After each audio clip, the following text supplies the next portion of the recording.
Just get louder in the background. Did it just get louder? Because if it did, that means we're okay. If not, that means we have to go manually fix things around.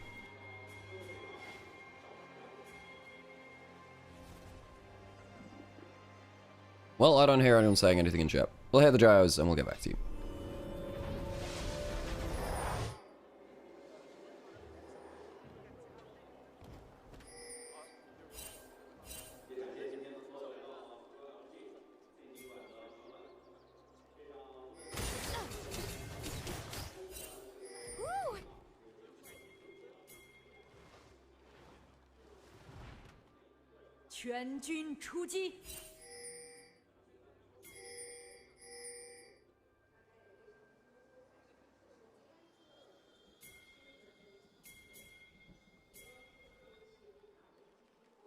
Alright folks, hello, one and all.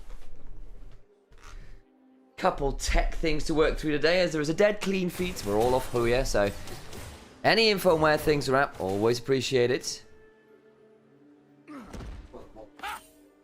Volume stuff and all that kind of thing. If there's any issues and all that kind of jazz.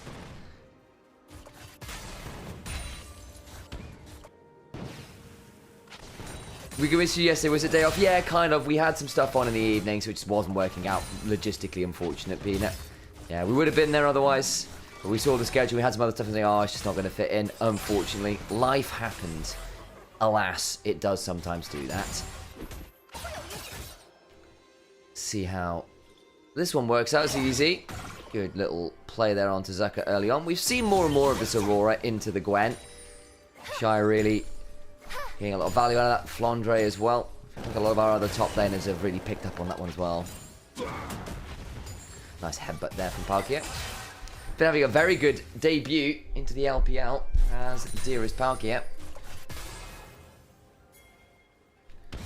Significant stuff there. See whether that's enough to bring EDG to a more respectable position again. Again, looking at this series right now, 0-4 versus 4-0. EDG very much on an upwards trajectory. Feels like they finally resolved a lot of the issues they were dealing with. On the other side, LNG, I don't even know where to go. Fish one. They might need a few more than just one fish. They've got to feed the 500 here with this guy. See how he does. Was not all that impressive yesterday. They got a game win. It wasn't really enough to get much more than that.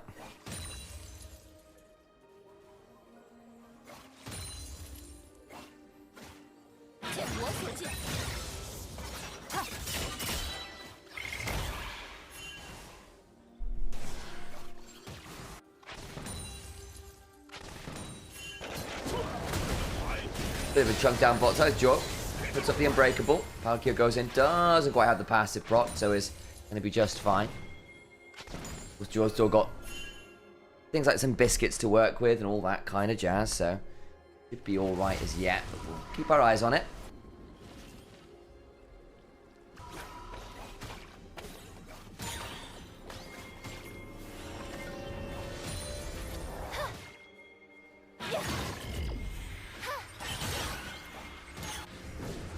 So,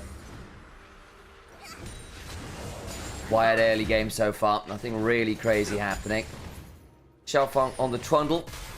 Be interesting to keep our eyes on. Trundle in general felt very, very strong right now. And if LNG can find their way to 20-odd minutes in the game, still in touching distance.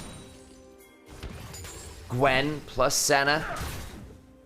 Be very, very nasty to manage. EDG will be using that kind of mid-game power spike where they get all their big circles down at once to really take over and explode the game. The Annie Wukong had an Aurora ult. Corky's AoE.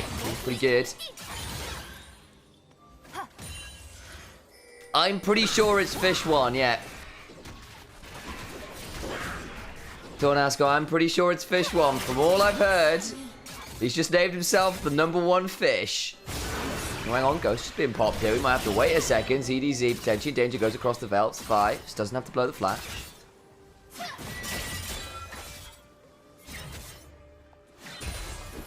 ZDZ yet to reset anyway, so has the pot and TP to work with.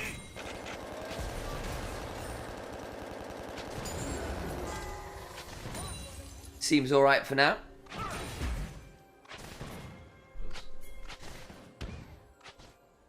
Aurora just TPing back, basically. Had a bit of an aggressive trade from Zucker on his reset with the Ghost. The EDG had yet to reset, so it gets his own reset off. But it does get the wave shove for Zucker, who obviously in the Gwen v Aurora matchup, finding good base timings can be a challenge at times. So it does get that potential switch out. Jaws sitting bot side trying to hold this wave because they're lane swapping out of this, interestingly. They're sending the center top side.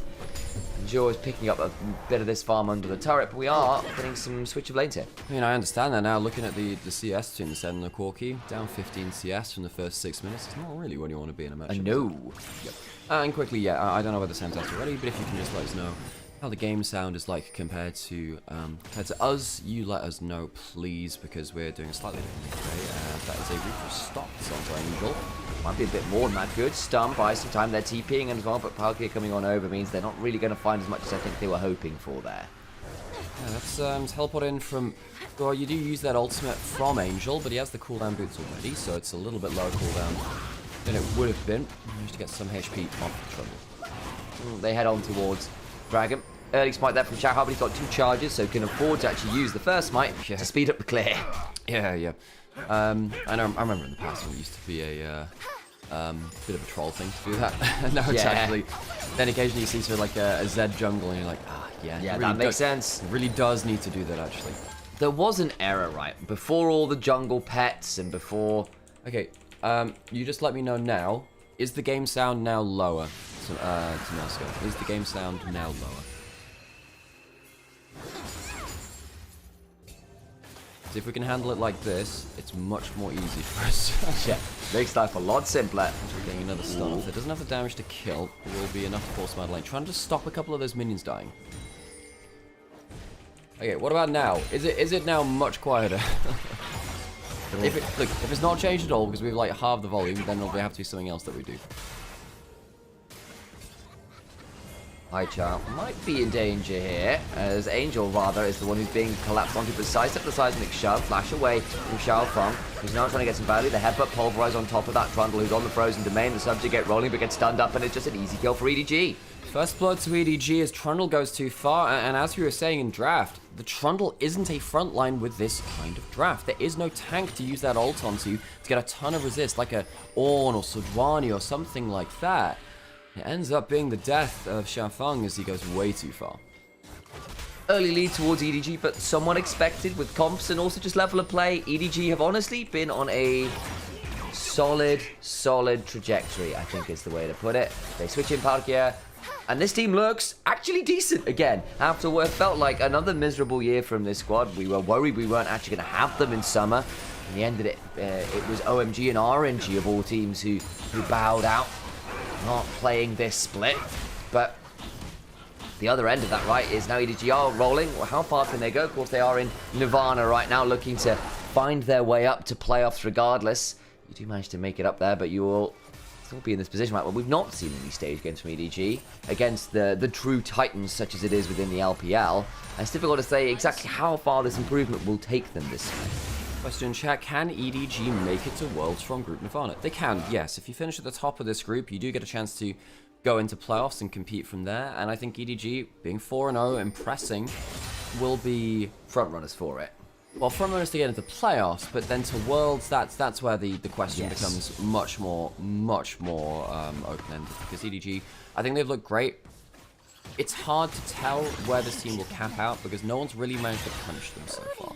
Now, there are things which are good. I think that particularly Xiaohao has really impressed me.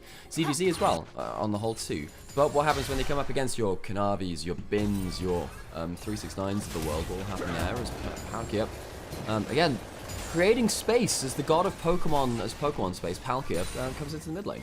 Yeah, and on the other side, Fish One is not very respectful of the space. It turns out that cows are supreme fishermen.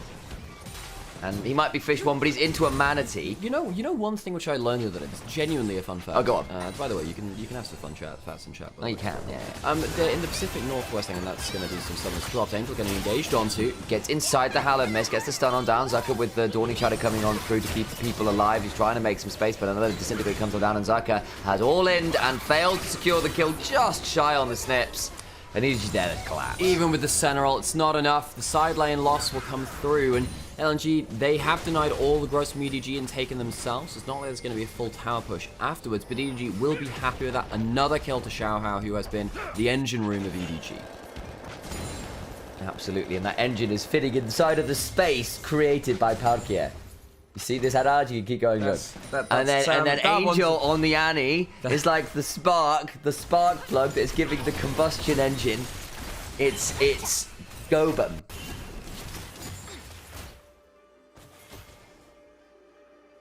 And we'll continue to... Yeah. So the reason why things went weird on like a PC there is because the laptop, which we have the, capture card out to, has turned off.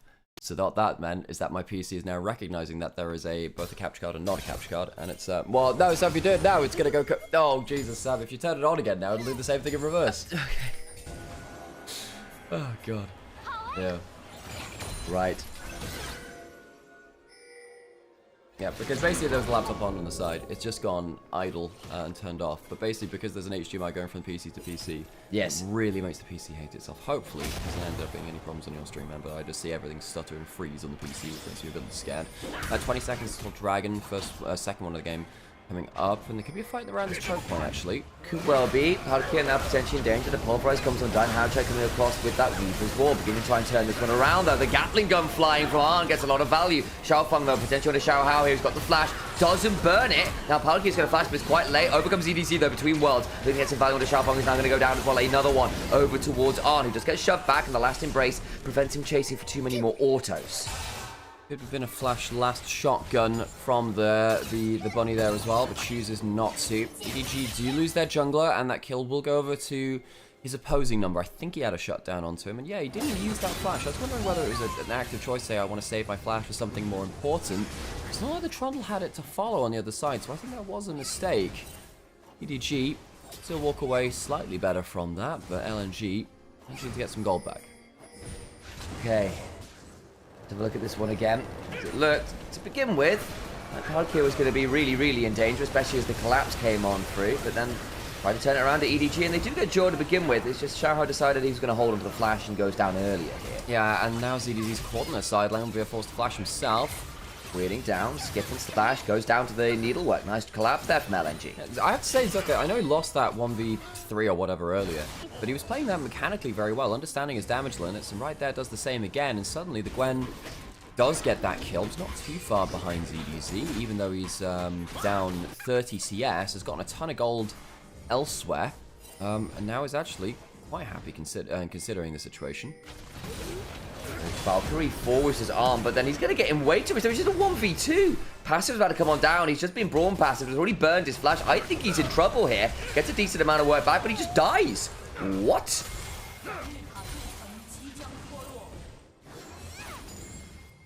There we go. So it turns out doing the whole thing with our headphones doesn't change the volume. For those of you who said, oh, it's better now, I do appreciate you. I don't actually think the game sound's changed at all. We've changed it now on the stream, so hopefully we'll be fine in terms of our balance. Last embrace comes on down onto the Wukong. Topside turret, though, picked up by LNG, and the gold lead begins to dwindle a little for EDG. Still ahead, of course, but gold going into this Gwen, who was down a fair amount of CS, is down a fair amount of CS, but picks up a fair amount of gold. Here's the replay to see what happened down here. Yeah, we're just talking about that Gwen being behind in CS, but about even in gold. Now they're behind in CS, but ahead in gold. And right over here, Trundle walks up towards Red Buff, finds a jungle support who are right ahead. Able to deal with them. Was trying to see if they could flash over the wall, not able to get there in time. Dragon now spawning, and Xiaofeng having a hard time on the Trundle. This is why, coming out of drafters and talking chat saying, well, you know, LNG technically do have a front line, they have the Trundle in the form. And while that is true, I do think that the Trundle is not a front line in this game. So there's no one who's the actual resist to steal. There's a Wukong passive, that's it, you know, it's not that fantastic. Right there is a prime example of how the Trundle, even though he's got one item and he's level 9, whatever, doesn't really have the ability to shrug off that kind of damage. Going to the bot side, camp CDG, potentially heading over towards that dragon. And he does have teleport on the top side and has level 11 with Malignance and Boots. He's very ready to join a fight. Okay, so yeah, a little bit of work done there on that dragon. Should go down pretty quickly. All the while, though, LNG think you're just trying to trade, at least for the Herald here, and get some value out of that.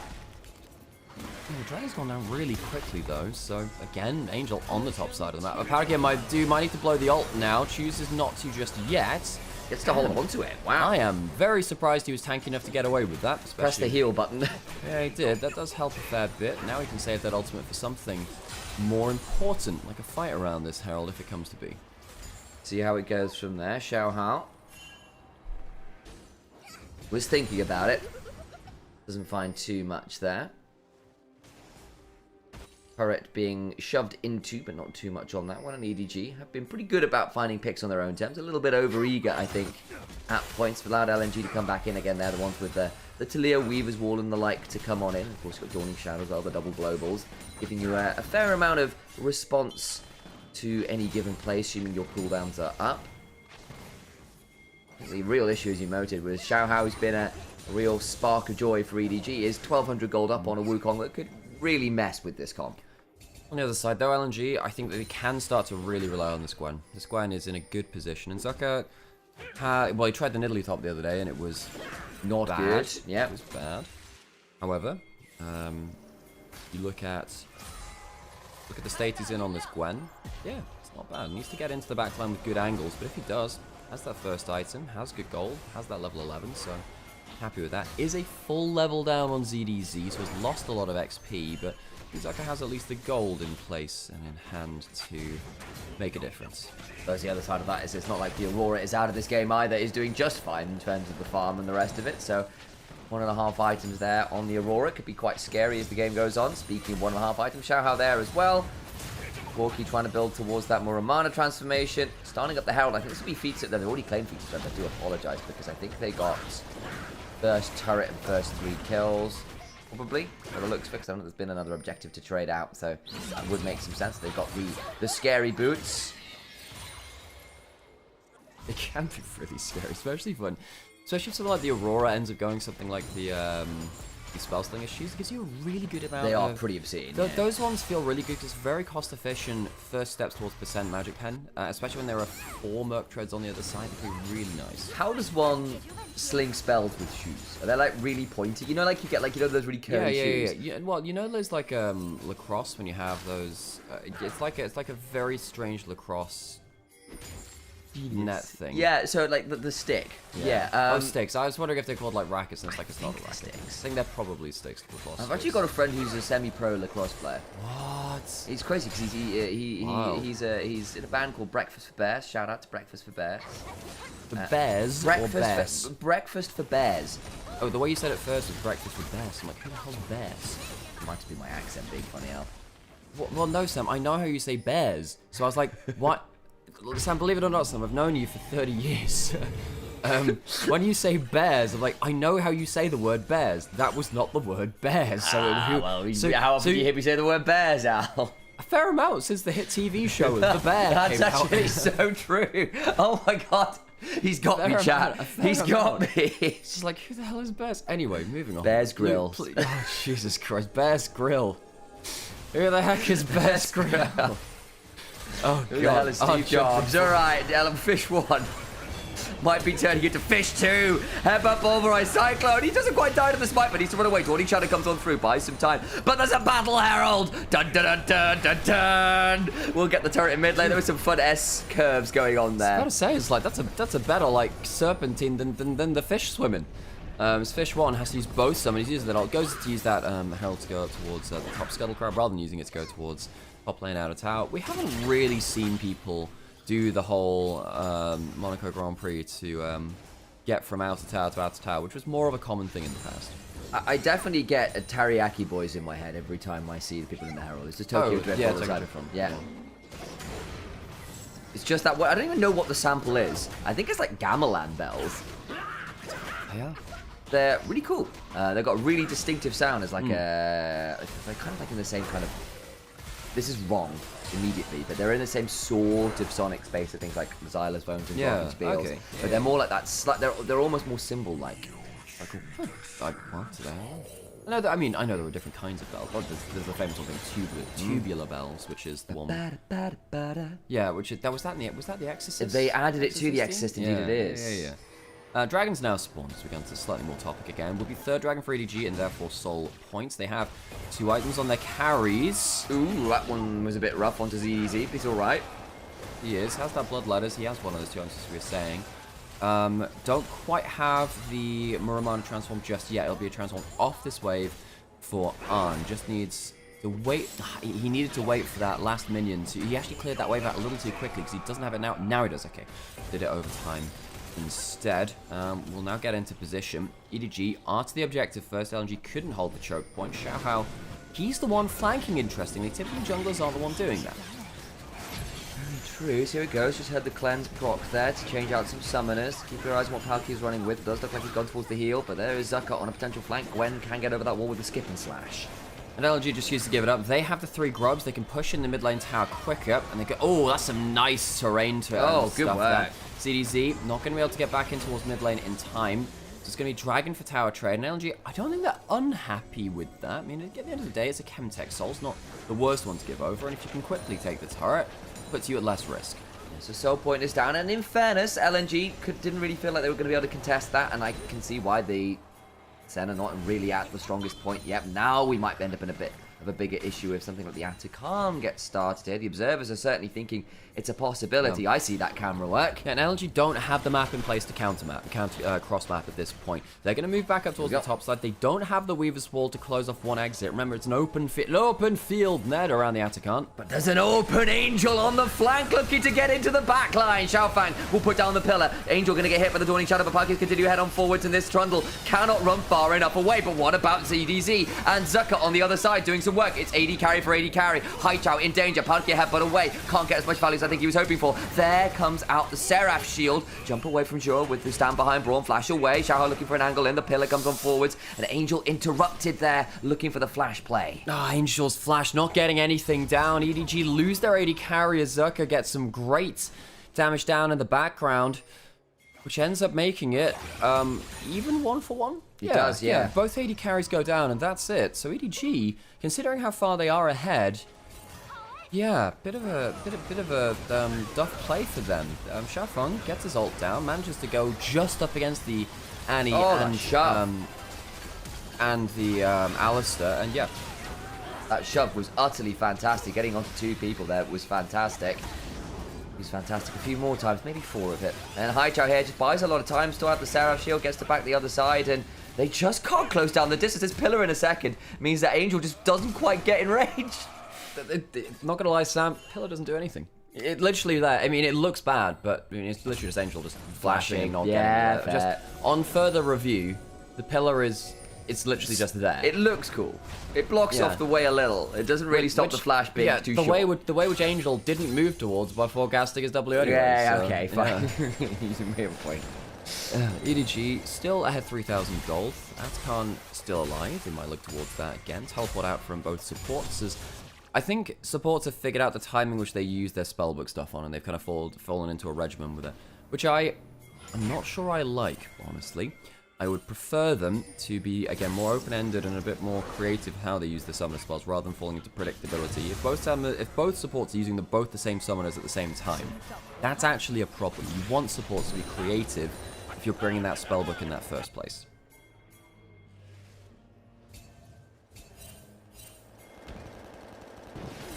A bit of control of the river now coming on down for EDG.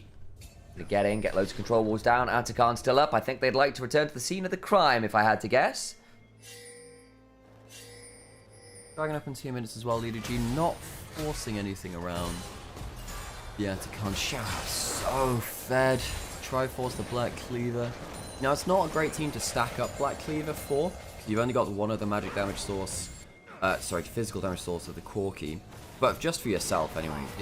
Everyone knows against a Wukong. Right? Yeah. As soon as Black Cleaver is completed on a Wukong, you start being very respectful of that champion. You do. And I think the other side, of course, is Corki has his own shred, right, with the Gatling gun and stuff. If you compare up a Force Bomb with a shredded Gatling gun, couple autos, someone will die. There's not really much defense on the other side. Those base armor values will just disappear. Yeah, my only concern is that I don't think the Wukong and the Corki are going to be hitting the same target that often. So what we've seen is Xiaohao diving very deep, going off the back line. Corki is then trying to just fend off the Gwen rather than anything else. Yeah, but obviously there are cases where that won't be the case, but this is where that won't be the case. There are so many cases, so many. We're like airport security, and the X-ray machine is working smoothly. It's one of the new ones, but you don't have to take the laptop All the out stuff of your out. Oh, bag. it's so much better. I have quite a lot of electronics tend to go in my bag, so Yeah, it's I actually remember very nice. one time you brought your audio interface, which connects, your nice mic to the PC, and all airport security sees is just like a giant electronic metal box, yeah. which is an undescribed metal box with a load of electronics in it. Is not something which airport security takes lightly, believe it or not. Like the thing is, it's the only time I've ever had an issue. I've never had to take it out before or since. It's the only time. I am always stopped at airport security, always, regardless of what I've got in the bag or not. I don't know, maybe it's the hair or something. I don't know, but yeah. It's the height. Maybe it's the height. You the intimidate hair. people, Al. Yeah, it's my aura, Sam. My aura farm by being like, sure, you can. Well, I mean, not that I can turn it down. Still, I've been using the choke point. Dragon spawning now. EDG looking for that Chemtech soul. Good poke coming through from LNG, though. Great control with that pillar. Yeah, it does have a bit of potential emphasis, but good use of the angle coming in from Angel now potentially as well. Parky with a double pulverize, trying to find some value. The clone is the one I think ended up being exhausted there slightly awkwardly. Yeah, it was. Angel's used his ult, though. Here comes the Aurora, but rooted down. Into the backline goes Palkia, but it's across the unraveled earth. Gets stunned up before he gets all that much value down 1-for-1 right now, but importantly, it's the jungler dead for the side of LNG. They lose Senna as well, because Xiaohao is getting to free fire, and they get to turn back towards the dragon. No smite available. What initially started as great choke point control and use of the minefield and pillar to do so ends as EDG still finding their fight, even with that disengage quite prevalent on the side of LNG. Xiaohao gets into the backline, and Xiaofeng is just not tanky enough. We return to this over and over because the Trundle has been killed first time in a number of fights now, and EDG will get themselves their Chemtech soul. It starts like this. We do it like this. Hang on, Mr. Harmfam. Anyway, right. Haichao gets stunned by the Annie. Some decent damage coming down onto them as they're kind of forced out of the play. And suddenly now the minefield is not following up on the rest of the play, very importantly so, which gives some extra options for Haichao to look for a big flank. Palkia misses the hands check, does get hit by that minefield and goes down. I mean, that's well played to Haichao. You can see the angle for Palkia, who's again just creating space. We're going to say that a lot because It's fun. you're going to remember it at one point, folks. You will do. 2-for-1 in terms of the grand fight, grand trade of things. And the soul goes to EDG. I see you will be, isn't it? That's the one. Spiritsmaker's never heard of the LNG bot lane before. You've never heard of our Lord and Savior Fish One? Well, you have now. You have now, exactly. You should have gone to school. Ha! Get it because The fish in school? Fish in Yeah, school, I got so- that one. That was very good, Alex. Yeah. Very good. Guilty as charged. Oh, boo! I haven't even finished yet. Oh, no. Oh, no. That's great. The puns are scaling with time. Scaling. Are you guilty about all this? I literally just did guilty, Sam. I You missed can't that. just do that, I'm Sam. sorry. Yeah, I'm sorry. You have broken the law, Sam, by doing the same pun within literally 2 sentences of one, Sam. That's bad, Sam. What do you think of Pisces when it's entering your mouth, Al? Huh? What? Oh, Pisces. pie. Oh, you're talking Yeah. about pie. See, that wasn't obvious enough. No, that it wasn't. pie It is wasn't, Pisces. a very good one. I just wanted to get Pisces You have a lot in to there. learn about the art of punning.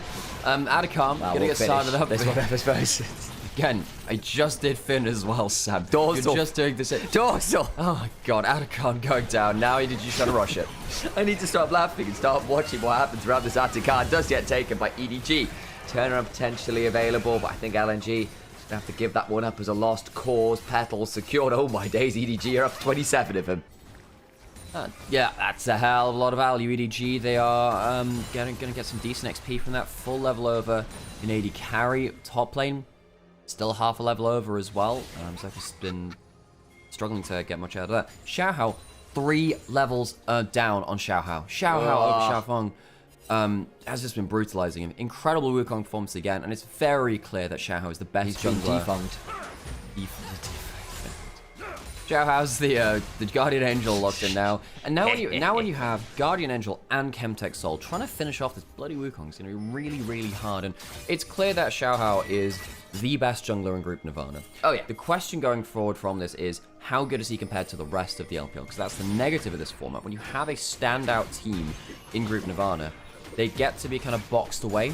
They don't get to have that iron sharpening iron experience in the upper group where the best teams face off against each other.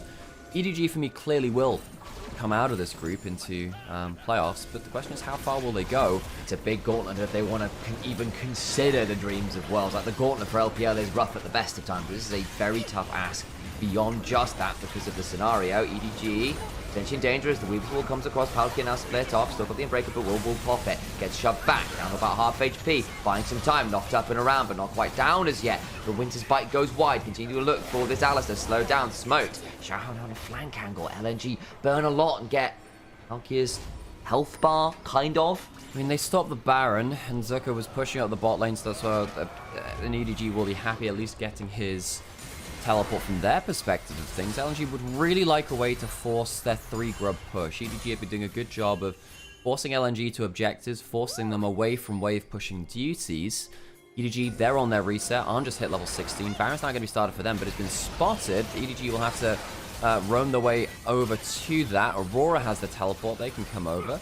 LNG don't love tanking this objective. Palkia doesn't have his ultimate just yet. Angel on the flank. Oh, and Aurora's on the other. This is a pincer and a half. There it is. Watch out for the scary bunny rabbit. And he does get shoved, though. Angel's going to have to flash away. Hit by the last embrace regardless. And Zucker's going to be able to run at them and probably murder them. But what about the other side of the flank? Xiaohan trying to get into the backside. Find a good angle on Du Jour, who's not going to find all that much work. Nimbus strike forwards into the Cyclone. On gets Zucker. Haichao flashing away. But a flash after with the second part of the Cyclone allows some time. A crushing blow breaks the skull of Talia. Xiaofeng and Nimbus strike away from dead. He's going to get Warrior Trickster, the pillar down already. There is nothing to be done right now as Xiaofeng gets hit by the crushing blow. Another cleansing burst from the Atakan signals the death of an LNG team member. Baron will be taken now as EDG do finally get themselves this objective. This one was gifted over by LNG, though. I don't really know what they thought starting that objective.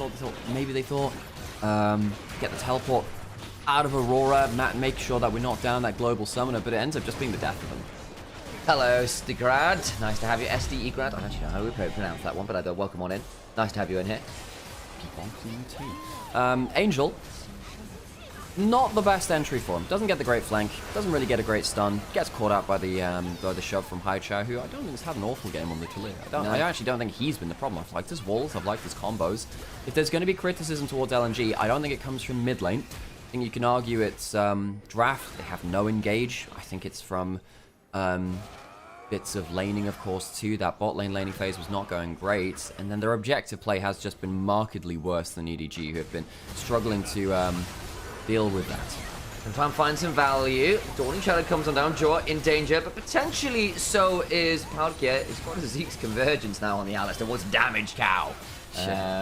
Very cheap with defensive item. Elder has spawned. EDG, of course, with that early soul unlocked. This maybe LNG. Maybe we forget about those criticisms. If they take that while we're jungler down, that's not going to be an option. Yeah, Jaw does have an Unbreakable, but that feels a little ironic. Zucker's going to throw out some needles, but I don't think that's going to matter all that much. You can cut people 1,000 times. The paper cuts really need to be made of sterner things. On gets another onto Haichao. He's got to keep running away. Xiaohao right now on this Wukong. So terrifying. Fish 1 will flash out. We'll stop being Fish 2 for the day. Yeah, and Zucker might be trying to do death by 1,000 paper cuts, but all he's doing is looking over his back. It's like a whirlwind inside of his head. And other lyrics from that famous Hybrid Theory song. We missed you, Chester. We miss you a lot. EDG will take themselves that Elder. They'll be pushing in towards the mid lane with the Baron still up. Yeah. Do you remember that full hybrid? No, not the 21st night of September. The Hybrid Theory one. The hybrid. Oh my god! Shotgun. No way to start memeing. Fish 1's about to get executed. Elder Dragon comes on down. A last couple autos and some Spirit Abjuration ensures the death of the bot lane. EDG will push in with the last of their Baron buff, and EDG with the Elder in tow now will probably just end the game. I think ZDZ has had a good game on this Aurora. Had that one time where he was caught out in a side lane, and that's really been the only negative moment. ZDZ, another player like Xiaohao. Oh, I'm going to say that. We caster cursed him. Nope, not quite. He survives through the plate. Does it that? Xiaohao is so scary. Oh my days.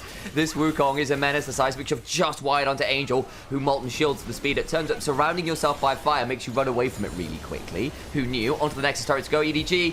It's looking like it'll all be over right here and right now, LNG. Nothing left to say in this game aside from a few screams of pain as they are obliterated by some rules of Dragon Breath. EDG obliterates.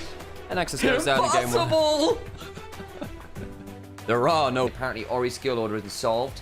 Yeah, we are seeing a lot of We saw mixed scaling of QW. We've seen W for 3, then change around, but those discussions will have to wait. Some crowd yelling to listen to. There's the LNG Dragon. Home arena. See whether they can find a victory. Oh, hang on. Level 1. Oh, Xiaofeng. Oh, no.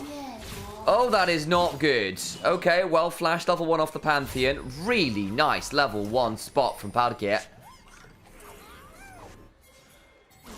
Can they jump onto Haichao here? They can. 3 Talon Strike might be coming up shortly. Oh, dear. Oh, he's got the flash as well.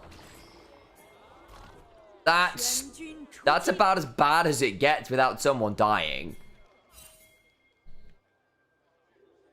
So, we now have an Orianna who's late to lane. Has blown flash. Pantheon has had to blow flash at the level 1. No option for an invade or anything now. That is bad. Bad news for the side of LNG.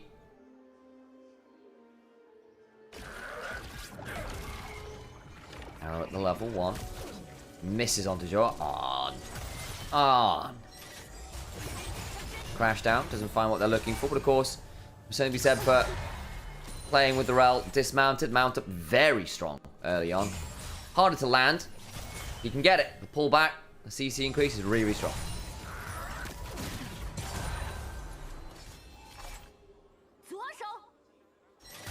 And you're right, it's Imperium Varus. Don't see that very often.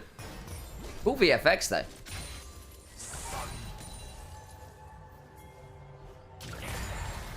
Autos come on through. Crash down just wide. On just gets to sidestep that one. Just hit by the Deadly Flourish. So ends up being chunked a little there actually. Good follow up from Fish One.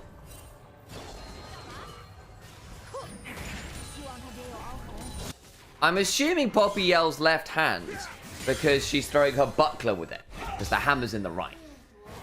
We've got a question from Downspout of why does Poppy yell left hand? Or I suppose whatever that is in Chinese. That's because I think that's when she throws the buckler. Would be my assumption. My assumption, anyway. Obviously, enough discussing Poppy lines because Xiao Hao looking to punish this Pantheon who does not have anything resembling a flash. Hello there, Xiaofeng. Oh, we're going to go forwards onto that. No, we're not. There's the ward over the wall, starting up the red buff. Where's our bot lanes? Jordan Palkia trading out here. Delaying pretty much everyone's clears. I think Xiao Hao thinking about leaving. There we go. Known quantity. This gets interesting. Xiaofeng has got the spite.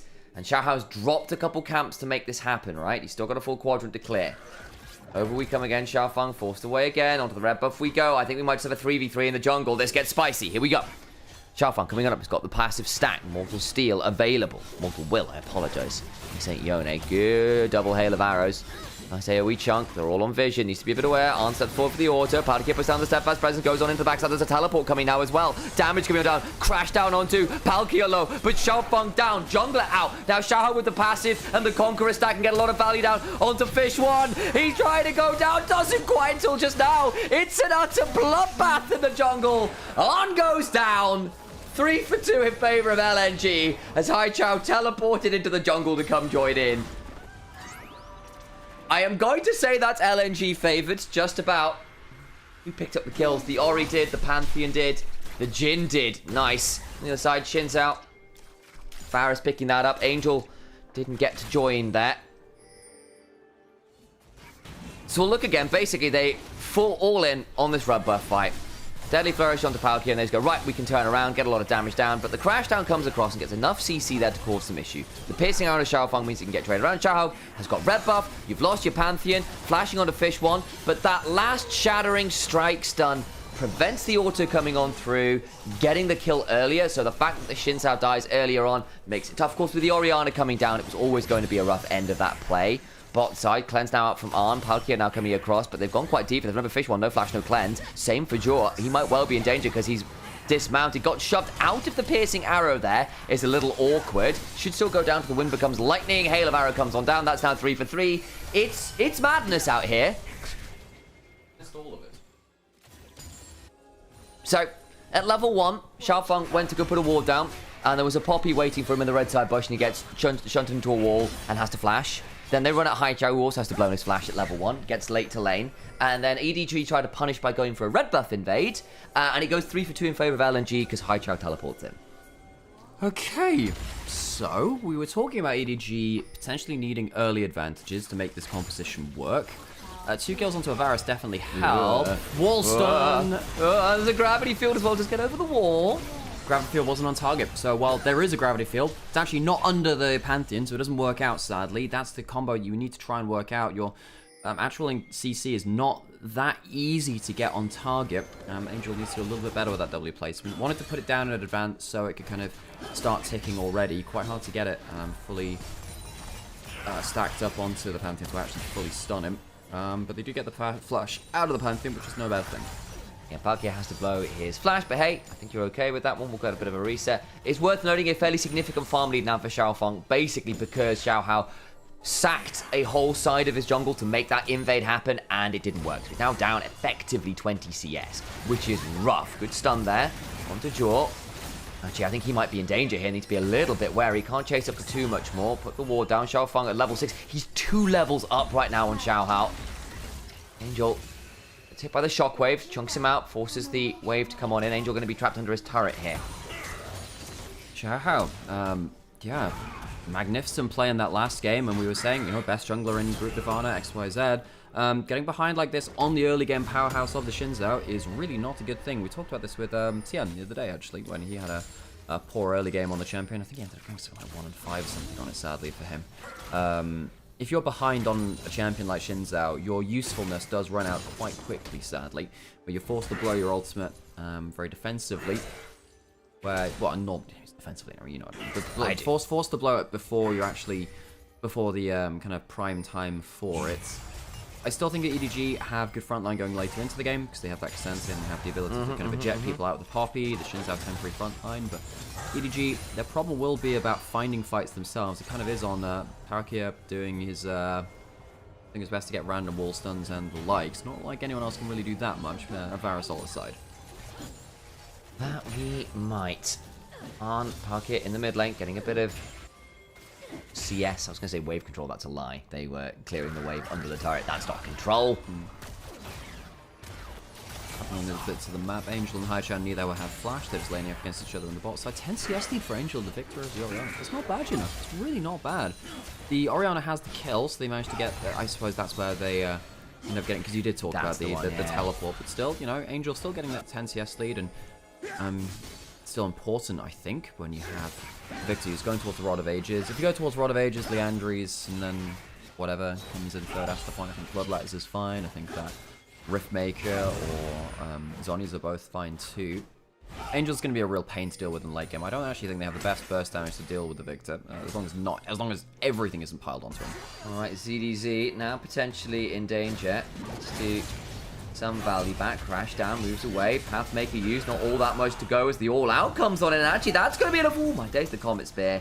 But he manages to buy enough space. The W for the damage reduction, so is just about okay there. Xiaofeng only at level 7, so doesn't have the max level Q, nor first full item, means that damage isn't quite there. Xiaohao will take bot tower, bot dragon, however on the top side, Tower was getting pushed a little bit. 3 grubs for LNG will give him the ability to damage that a little bit more. Zahn does the dick move of denying a CS with that by body blocking the Jin W.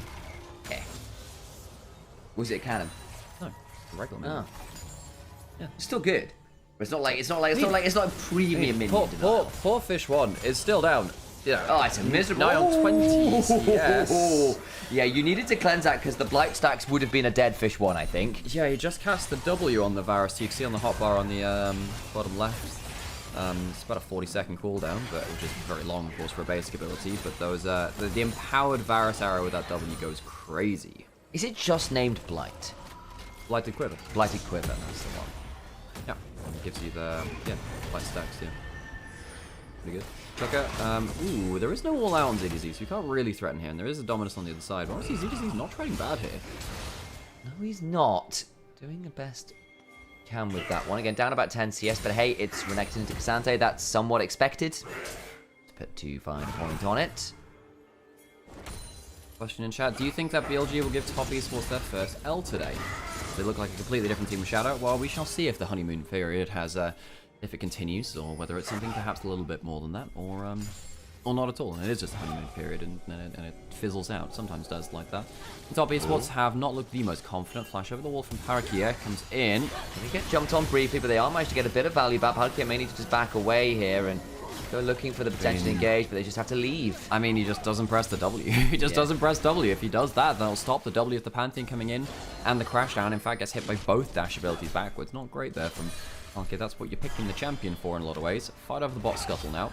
Alright, gonna try and turn this one around. Palkia's still there. Arn also around. Flash on forward. Doesn't press the W again. Shockwave comes on down and Palkia's just dead. They do turn it around, so it ends up being support for support. But again, I'm not quite sure what's going on with the Steadfast Presence activations. Well, it wouldn't have mattered there because it's the flash Q from the realm. So it ended up being the stun, which meant then he was a CC locked after as the shockwave came through. That one, I think, is less on him because... no, the flash Q from the RAL, it's a blink forwards with that stun. Makes it a lot harder to outplay. Still, LNG showcasing that they do know how to outplay the Poppy. Indeed. I think the first one, they didn't know that Xiaofang was in the bush. So just walked up on over to the Pantheon off vision and just get stunned from off that. But either way, awkward stuff from EDG, really. They don't really get what they're looking for. And we said, look, the engage, a bit circumstantial. Haichao getting shunted back towards Angel, but has got phase rush and command dissonance, so just walks out of the gravity field. He's still chunked down by half HP. It's not like Palkia had his ult, so you can't really overforce there. Angel happily farming up. 20 CS up now, basically. After he clears out that wave, will be about. As the Rod of Ages completion, they'll be stacking up other side of the Seraphs. Starting to take up now for Haichao. Had that tier already. Completes that through. Slowly start getting towards that Seraph shield a little later. Even in gold overall. Dragon to the side of EDG. Grubs to the side of LNG. 2 minutes on the next dragon, so fairly even as far as early game goes, especially compared to the last one where it felt like EDG got ahead quite early, especially in that jungle matchup. Found it very hard, did LNG fight back into that game. I think this time Xiaofang's up. 25 CS, gets a lot of value having survived the flash being down, but I think that red buff invade going so poorly has just meant that EDG's early game's been very stymied, bluntly. Got the Varus ahead, and that is good news. 3 kills on your Varus, up 800 gold, got the Ghost Blade early. Can get a lot of value in this game. I think there's not going to be too many heavy armor stackers. We've seen some defensive boots from the Jhin, partly to manage the fact that the Varus is going to be throwing out arrow after arrow at him. But yeah, being down 20 CS or so does suck.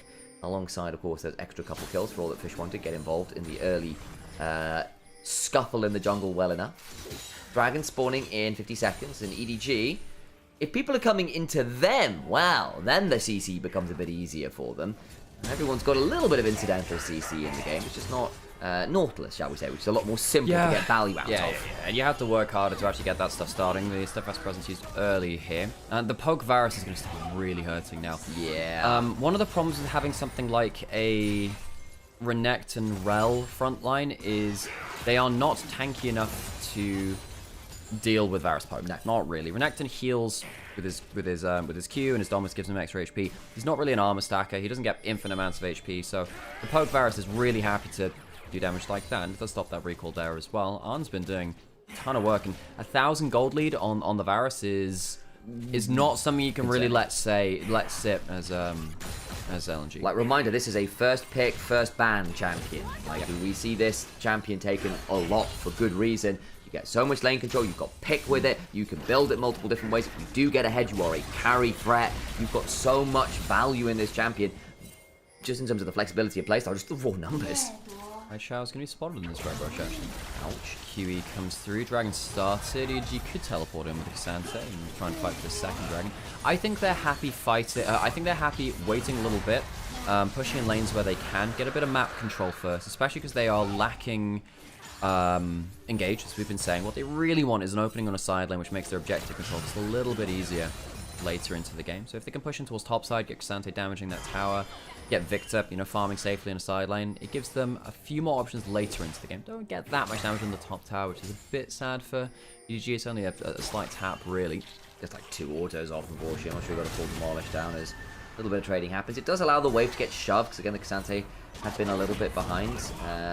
Renekton, in fairness to Zucker's been playing this one out well. He's gone towards the early Black Cleaver as well to mitigate the armor stacking. I think that's quite sensible when you've got triple AD threats on your side. And of course, it's a Jhin as well who's gone towards the Ghostblade build. Like, it's not like you're seeing crit and Lord Doms and stuff coming in early either. Yeah. Shockwave does catch Angel under the tower. Doesn't have a Q target, so we will take 2 tower shots from him, which is a bit annoying for him. Herald now started. Orianna was channeling the recall first. Victor might have the minion stop his recall. It's a bad recall, Angel. It means that now he can't teleport up in time. EDG might have to call off the fight. Yeah, LNG ping that too, because Orianna could teleport in. Angel needs to push another wave. Has done now. Orianna going towards top wave. Has the 3 grubs to potentially threaten top turrets. Victor recalling, not threatening bot tap. He teleport in now. There we go. See what he's got in inventory. Angel now level 11, worth noting. Bigger Arcane Storm to work with. No Shockwave, remember that was just used bot lane. Very important that. Palkia looking for an angle, get a bit of a chunk onto Joe, who's looking for that flank on in. Down at 3 HP is the Herald. One of the eyes on the other side, change the corruption out of Xiaofeng. Looking for the smite fight, taken by Pantheon. Knocked away is the Jhin, but he can still use the curtain call. Is it going to matter though? They kill off Jaw, and the eye of the Herald is there. And that's feat of strength for LNG as they just win the smite fight. Spooky damage check from EDG to LNG. LNG end up taking a ton of damage, and they didn't have the Shockwave to hold a choke point. LNG, if they sit in an area, they can look for rel flanks, control one bit of the battlefield with the Shockwave, and hope that the Jhin can follow up too. Because they didn't have that Shockwave, didn't do part of that, and EDG managed to force quite aggressively. Fish 1 was ejected out of the fight, as you mentioned, too. 1,000 gold down, 30 CS, a couple of kills. Arna's been winning this AD carry matchup hard. I might just be missing a new item or not knowing the icon particularly well, but what was the backpack item that Poppy just picked up? Yeah, it's the Trailblazers, blah blah blah.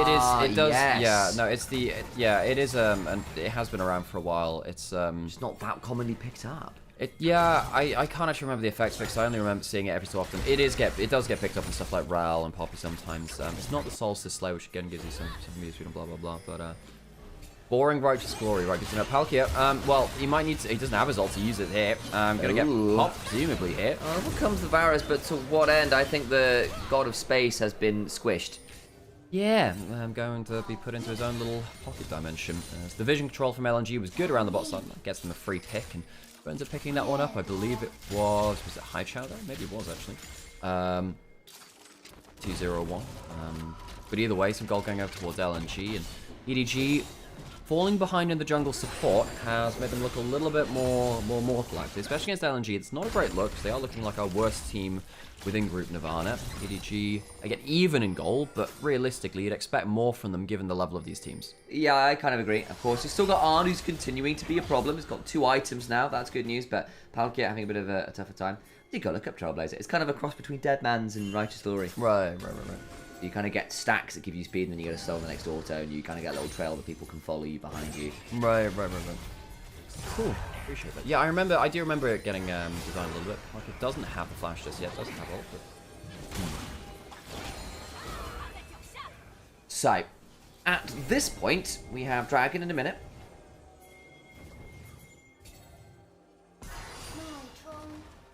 EDG don't have the side lane advantage to get good objective control through that either, because there are a couple of ways you get objective control, and CDZ's going to try and hold his way at the top side. Now going to have to get away from that turret. This is a powerful Pantheon, takes down a decent amount of the HP. Doesn't have Black Cleaver just yet. 3 grubs will take down this turret, and I think EDG have been a little bit bad at cross-mapping one of those turrets. Hang on a second, this could be a wall stun. Oh, going to try and find the angle, get it. There's the cleanse, the flash. Gets out safely, deadly flourish wide, but Palkia could be in danger here. Does get hit by 1 shot, 4th body blocked by Arn. Xiaohao finding out Dwarf, who's got flash, doesn't have heal just yet, forced to use that summoner. Oh, and the Crescent Guard knocks the side of Xiaofeng away. Arn now coming on over. The Aegis Assault is down. No more defensive tools. Deadly Flourish lands. We'll find the Comet Spear after. But again, EDG, nice little pick off there. Great damage check from Xiaohao. Even though he's behind the game, knows he can get that kill. The Pantheon gets a little bit spooky after that point. A play started by Palkia in the mid lane, forces the cleanse and the flash out of Fish 1, whiffs his own ultimate, which is a bit sad. There, tried to get the pop-up. CDZ getting ulted by Xiaofeng topside, and there's no turret this time, so he is, unless he can punt someone through a wall, Zucker, quite maybe? dead. Zucker, can he get close enough to the wall? He can! Why did he stand there? Oh, that's unfortunate. Still going to get stunned up. CDZ trying to buy some time, but does need to dash quite a long way away and will still go down. There was a genuine escape angle there because Zucker just went too close to the wall. We've played against Cassante now for 2 years. Come on, you cannot stand next to walls like that. There was a flash on ZDZ. There was a chance he could absolutely make it out of there alive, but with a couple of ultimates But towards top side, Dominus, Grand Starfall, and the Shockwave, they will take him down. Tower and Dragon taken on the other side, though, so EDG do get the better of the whole map play. They do. And again, Arn is still really making this Jhin have a sad time. Especially now he's had to blow his flash and stuff again. This wave crashing to the top side should still be picked up here. The cannon minion is secured by Angel. There we go. I got worried for a second there. It's all right. Victor gets a lot of farm during this play. So Palkia comes out of the Fog of War, hacks flash over, is trying to look for the good wall stun angle, and does get it. Whiffs the ultimate just after, though. It's a good cleanse flash. If he hadn't pressed that cleanse flash in time, would of course died. And then, yeah, good play from Xiaohao to cancel the crash down over the wall, forces the flash out, and yeah, good on him noticing that he can get that full kill combo down. Red buff ticking. Not that strong as an early game. Xin Zhao's fallen behind a good amount of gold, but great kill angle from him. I appreciate the Crescent Guard angle there afterwards saying, I could just knock this Pantheon away. I've still got this. It does a really good job there. We've got 4 minutes till the next dragon now. Of course, EDG just picked that one up as we were mentioning.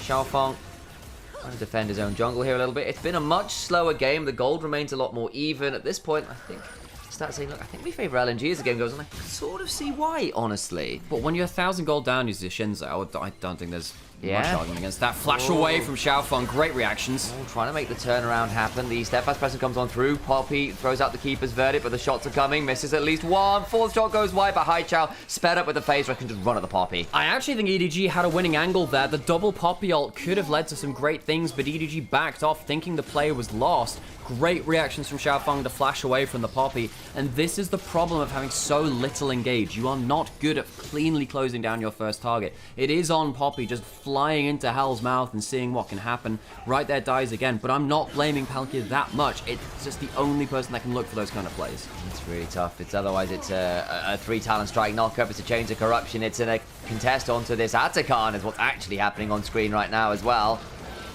LNG do take a fair amount of damage. Arn is just so threatening. And the Atakan is now actually still leashed. It's getting his patience back. I think they can go for this. Xiaofeng has ultimate to come back into the play if he wants, but he's low HP if he doesn't get to regen. Xiaohao, yeah, I think they can look for this. Trying to turn around a little bit. Zucker now chunks as well. Xiaofeng, remember, at 20% HP, he can get body block very easily here as Palkia's keeping him away. On!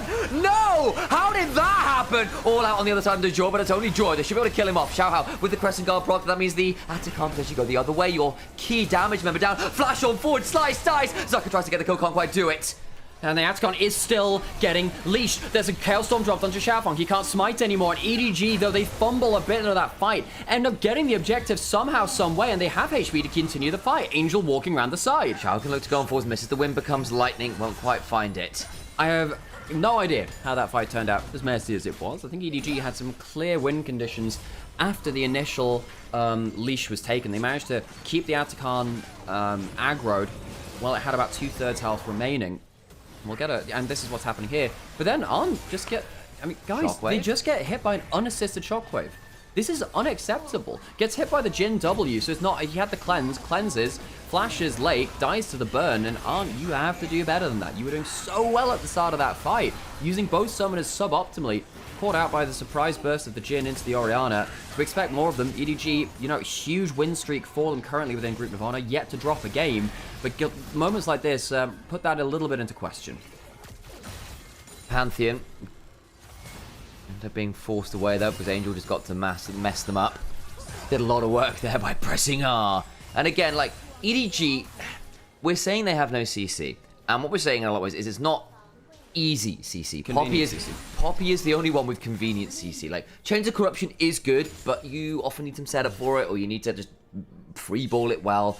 Sante can do if he's got a good flank, Gravity Field, but it takes time to arm. Shinsa can get in, Crescent Guard's okay, 3 Talon Strike's alright, but again, like, you need to stack it up. It's not like I press one button and it's in. Yeah, no, like, I mean, if you consider a champion like Ziggs, there's a fun kind of comparison there too, where Ziggs has always had some of the best DPS in the game. He has also rarely been played because you need a lot of setup for him. Now, in games like this, that can, in pro play, convenient CC is the backbone of League of Legends in a lot of ways. When you have Leona Nautilus, ever since 2020 onwards, really, those champions have been flitting in and about the place. Stuff like the Alistar and their Khan have been so convenient too.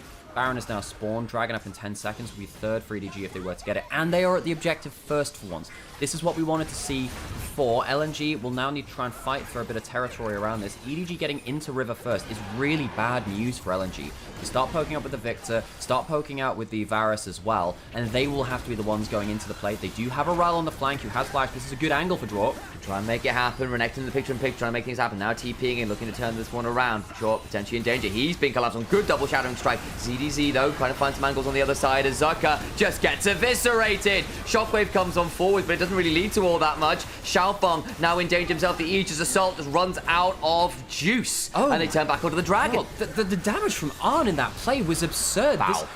It's sometimes hard to track which character is doing the damage, but when you see those arrows popping onto someone on two different sides of the fight, you go, well, that's got to be the Varus. Arn ended up doing a ton of work with his ultimate onto the TPing Renekton, who teleports into the midst of the team, and this Renekton cannot defend against it. EDG will break open the game from here. They get to the objective first, they stand their ground, they manage to disengage well, which is something their competition absolutely can do well, and with the success of that, will gain the Dragon and the Baron. Yeah, when they don't have to go forwards, this comp looks so much easier. Onto Baron they go.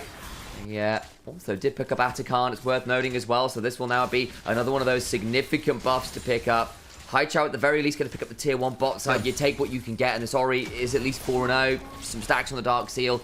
Maybe there's a way back in through finding a good Shockwave. And again, if you're one of those people that goes on the Reddit post-match threads, I do not want to see any of you, Sam does his daily mic punch as his tradition. First of the day. I do not want to see anyone typing about Haichao being bad. Haichao's series hit, look, he's had other series which are bad, you can blame him for those. This series hit, the Talia, the Orianna, he's getting the damage down that he can, and he's doing it very, very well. He's made game-changing shockwaves happen, just LNG as a team are not setting up that well for objectives, and their team fights have left a fair amount to be desired. Draw on that angle, not finding the big engage is really, really sad. I think EDG responded to it well, but LNG are not approaching team fights well. They're not getting that clean engage down, which their draft is better at doing than EDG's.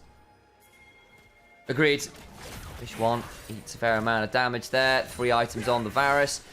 We use something like a Cyrilda's or something just to give himself a little bit more pen now that we are getting a little later on, but at the moment he just gets to hit very hard with his W presses at the very least. Zaka in that flank angle immediately warded away. The Renekton's time of power, it feels like, is beginning to dwindle a little bit. You already said, look, their tankiness is a little bit of a paper tiger in this game. There's so many ways to deal with a HP stack over anything else. We have...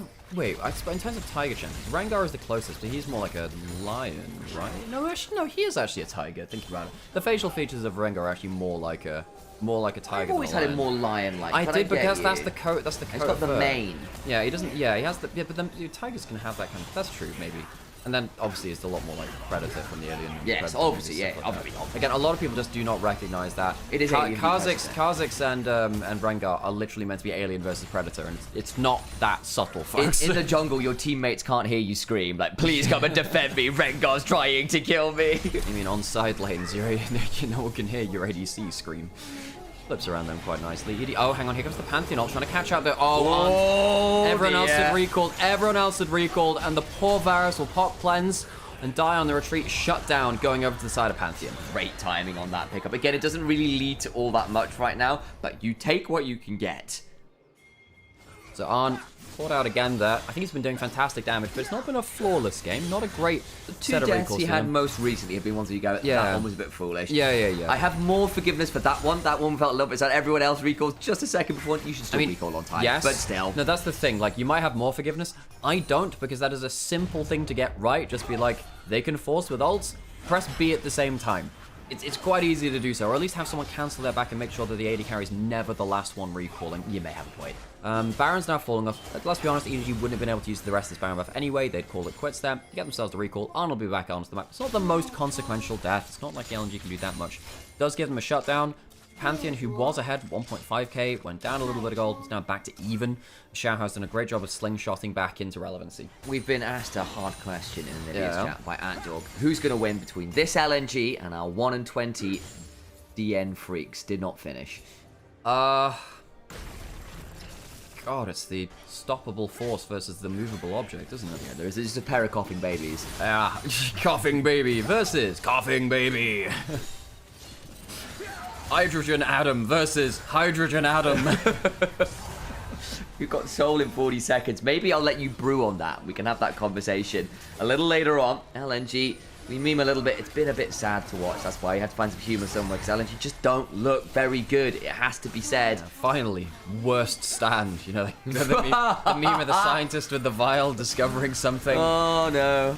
Okay, 20 seconds till Dragon, as you were saying. That would be Ocean Soul for EDG, which would be a royal pain in the ass for LNG. Teleporting from Xante will be one of the biggest beneficiaries of that. Let's see how the poke lands. LNG needs to control the choke point exactly like this. Oh, that's nasty. Power's going to have to flash away. Does so, but now EDG on the other angle, potentially looking to come and interrupt someone. Won't quite do so. That's going to have to be the reset of Palkia, does not have a spellbook to come rejoin. Exactly what they need to do. Control the choke point with the shockwave. Now, they don't have the shockwave. Again, now it's the problem. Zucker's on the flank. EDG, they still need to get that poke down. Palkia cancelling his recall, not wanting to regen and come in late to the fight. Still has his ultimate to be impactful. Xiaohao. The Zucker's managed to get into another good bush there. I don't know whether it's going to change all that much. A lot of wards behind. Xiaohao's a known quantity. Jaws on the flank. They know he's there now. Now looking to potentially get on towards the Dragon. Jaw on the flank. Does get on in. That's not the best angle as Angel goes gone. Knock away on the flanking. Renekton. He doesn't get in. Now the damage goes on to Haichao, who's broken apart. Over the wall goes Fish One, but he's taken hook, line, and sinker. Ocean Soul for EDG, and Fish One's out on dry land. EDG find the angle as they are also anglers of Fish One and chase him down at the end. The great Poppy ultimate saves the double flank from being potentially very threatening onto them. Zucker not able to impact that fight because of that Keeper's verdict. Does a great job at making sure that it's not a double flank. And once again, Draw trying to get the big flank. Doesn't get the follow-up he needs. It's a great combo angle from him, but Angel goes golden. There's a W. Renekton's punted out. The disengage, very good for EDG. This is why we said the whole game, if they get to the objective first, you're in a bad spot. LNG could not afford to let them through the choke points, which they did. And on retrospect now, I think actually using that shockwave in the way they did was a mistake. They needed to hold it for a more valuable moment, and LNG, clearly their objective setup has just not been good enough for the compositions on display. Not today, at the very least. They have been struggling. 0-4, and EDG, again, yet to lose a game this split. They are 9-0, 4-0 in series. This has probably been our least convincing game from them, and even then, actually, when they have been able to play their way, it's still been pretty solid. It's just been not as easy for them to pull off, I think, and credit to them where they've fallen behind the game and still had the wherewithal to stand and fight in the right ways. They've fought back in the correct way. Xiaohao going forwards, does have the Ocean Soul, does have the Sundered Sky, and he's going to heal like a motherfucker.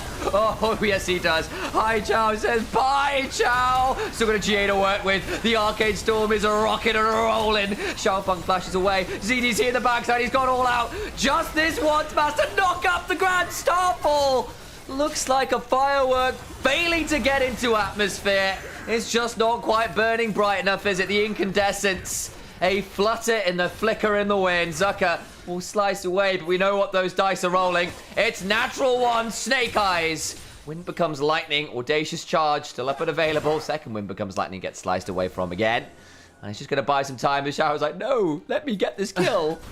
Zucker will try and get his way back to base. I don't think he'll even be able to teleport out. If he does teleport, he's dead. He's a dead crocodile anyway.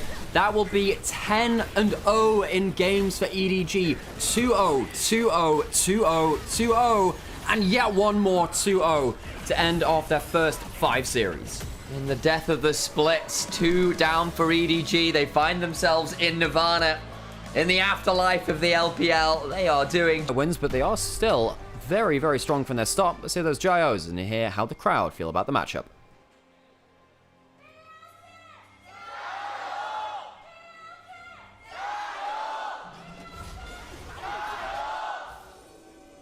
Where's Sam? Sam is just sorting out TikTok streaming on the other side. Let's hear the rest of those Gyos.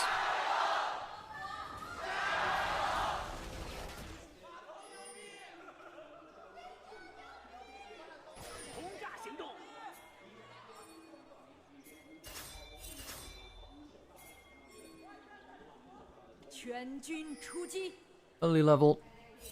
No shenanigans so far. 5-0 top esports are in their first 5 series. BLG missed out the first week and a half, or first half a week perhaps, with their international foray. LPL kind of scheduled things so anyone's legend, and BLG didn't play in the first few days of play. He came back a little later.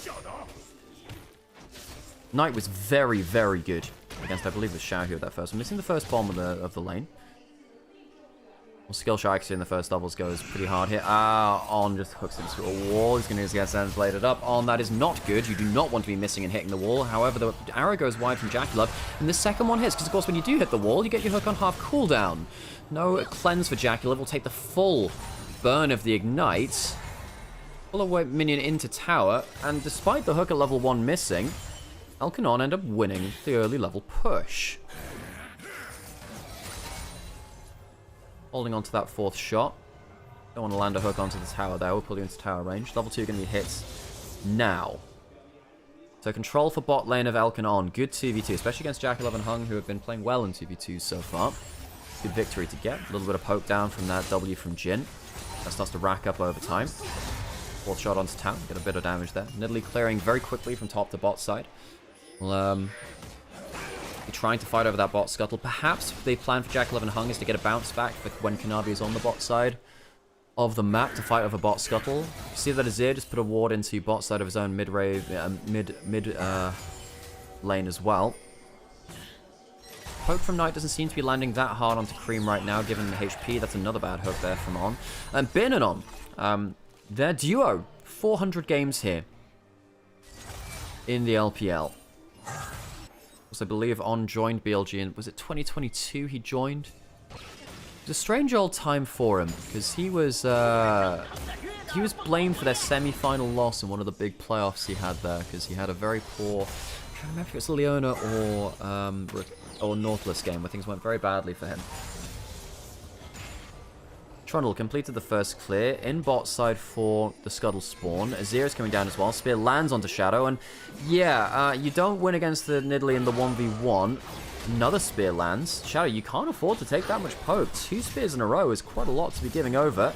Knight misses one thing. Hun could flash forward for a Zenith Blade. On goes first. Pillar means that the Jhin W misses. Oh, Shadow hit by 2 spears. And anti-synergy with his Nautilus means that he goes down for first blood. Yes, the honeymoon phase has been good for BLG. On might die now too. L trying to turn around with a bit of damage. Hooks away to the wall. Hung quite low now. Turning damage around to Kanavi. Instead, here comes Knight. Hung low HP. I think Elk actually made a mistake there and changing the damage away through. That is a hook!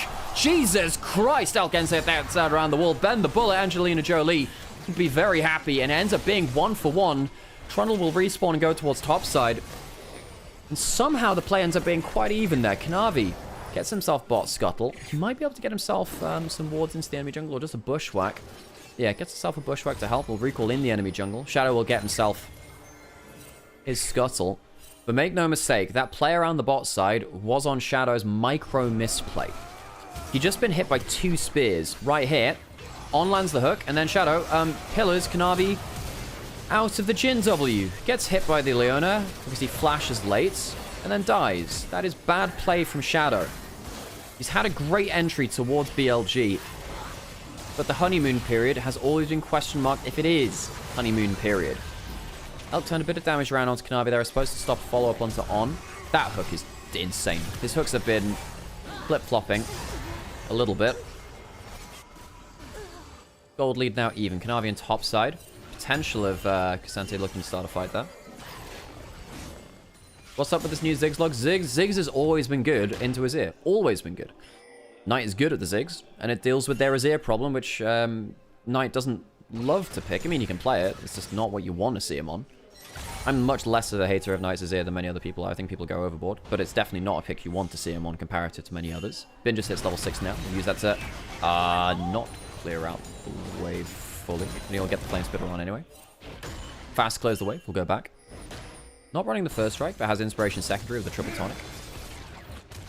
Knight not actually doing that well into the lane here against Cream. Cream's been dodging out a lot of the skill shots. Perhaps Cream is more practiced at this matchup. And Knight, I suppose, roaming away from that play in mid lane meant that Cream got a slightly better reset. Behind about a wave since Knight was called away to that all the way to the tri-brush. Shadow will spot the ward in the brush.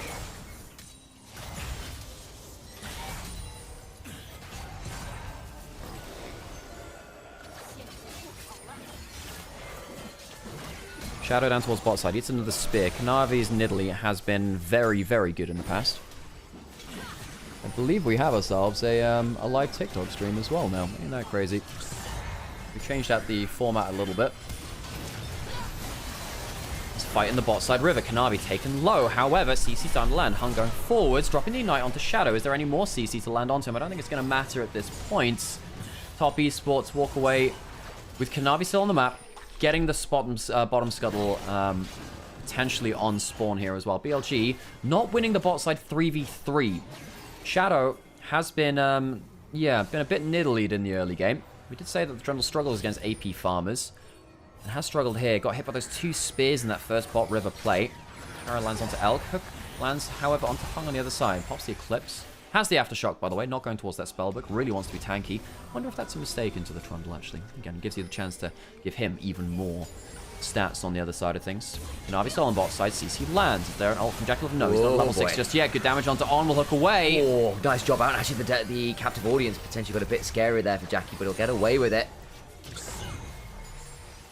Looking at this again, Kanavi with the Nidalee jungle really saying, all right, Shadow, welcome to the big leagues. Let's see how you do. Never an easy game to go up against someone like Kanavi of all people on Nidalee. It's a bit of a challenge, isn't it? Just for those of you who don't know if he's chat, by Carzel trolls him a little bit. Yeah, he's a bit of a Knight hater, so he put some messages to that note. Look, you learn these things where you're in chat long enough. And Shadow will hit level 6. Kanavi onto the Raptors. Has his red buff stolen away. Shadow doing well to keep up and farm, worth noting. Typically one of those things which can fall behind on very, very quickly. Now we're going to face check into Shadow. Knight coming over. Not that much CC to use. W predicted by Knight. Not going to get that much value. Knight's a little bit behind a Golden Cream. He does have that first kill. He does at that. On towards the grubs we go. I think Cream in general's had a bit of a weird old time of it as late as usual. On. We go defend bin on the Rumble. 369 walks into that one. Doesn't get a chance to press the W. Goes all out now, but I don't know how much that's going to save. On the other side, Top Esports looking to engage. Chains of Corruption do land. It's onto the level 6 Shadow, but he just gets pounced on by Kanavi. Flashes in to secure that kill in the jungler. But the turnaround from the Ziggs is brutal. Cream completely whips the Emperor's Divide. He does it by 0. 369 on the backside, though. Does at least get one more. Elk needs to keep running. 369 out of mana. Can't get the Q3 until it's too late. All the while, Knight in the river running at Kanavi. Gets satchel charged away from the wall. Needs to keep leaping away. The Pouncer's Air, the Javelin toss just wide. Knight also out of mana. BLG come away with more kills. I don't actually know where to start with this one. I mean, Knight, some great micro movement in the play. Ends up sidestepping Cream's ultimate, which is just at the edge of it. Cream misses the hands check really onto Knight. And Knight ends up sticking around in the backline, doing very well. As our big matchup between BLG and Top Esports starting fairly effectively as far as things go. 369, not in a great position. On, I think he's been moving around the map well. Yes, he missed 1 or 2 hooks in lane, but I really think he's been very impactful. He's been outside of that Shadow. We're seeing the problem of having Trundle as the sole front line, but he's being hit by so much CCs, and yeah, forced to flash again there. Cream. Shadow's having a very hard time with things. He is, but then Cream at the end of it still not having the easiest time. Good work from Knight, and look, we already said that the Trundle can have a bit of a miserable time with a draft like this. You've already mentioned it for multiple reasons. Nidalee in particular, if you are a good Nidalee, much like if you're a good Kindred, can really mess with Trundle because you can ignore the pillar in a lot of scenarios. Or at least make it that you have to be very judicious about when you use it. You don't always get into melee range, which you normally guarantee. You have walls around. These annoying ranged characters with all their dashes get over the walls. And they get very irritating with it all. So what's this bit meant to be up in the top left-hand corner, by the way? It's where the camera is. It's where our cameras are when we're off screen, so when you come back on, we slide our camera. Oh, okay, right. Alrighty. Well, sorry, just figuring out TikTok stuff on the side. We've been basically making a scene up on the fly, and hopefully it will end up being okay. Kanavi trying to keep up in farm, and I say keep up, trying to get ahead in farm. The Nidalee's not been allowed to get ahead. No. Not had access to the enemy side of the map. I think it really helps that Jhin and Ziggs can follow up from such a long range that it's harder for the Nidalee to invade because there's going to be 2 people who are very long. And the bit of the Rumble as well. Okay, hang on. The pillar comes on down, puts Hung into a potentially difficult position. Tries to get forwards with the Zenith play, but he's looking very chunked out here. Over comes Knight. The minefield is down. Little bit of a stun away from Jackie with that satchel charge. Gonna get hit with the Primal Thirst to get a bit of HP, but the curtains being called means that On unfortunately still dies. Double bomb! Oh, the Comet! Wait, the burn! Is there any burn? It's a little bit burn from the faded ashes. No for Leandre's Knight. Great skill shot accuracy, and he's getting the DPS tick up and up. On goes too far that time, but that Nautilus is so crucial to the way they're playing the game. I'm not going to blame him for going too far there, actually. Really close. No, honestly, you just need another Jhin shot on target, and that would have made the difference. Knight got that last skill shot. The burn not quite strong enough yet. Worth noting, 6 Dark Seal stacks for this Ziggs. Knight is going to start to really hurt if he wasn't already. And the AP ratios on Ziggs were increased in the last few patches. One of the reasons we're seeing more of it.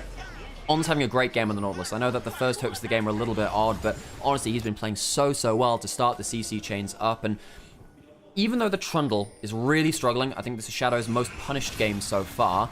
I really think that Knight and Elk being so strong gives Top Esports a really hard game ahead of them.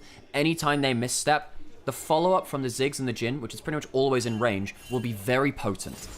Yeah, will be. Shadow. Coming on into Cream. We'll get the Pillar. Get the Deadly Flourish after, but as well buffered through by Cream. Doesn't really find all that much. Going to see whether they can find anything there.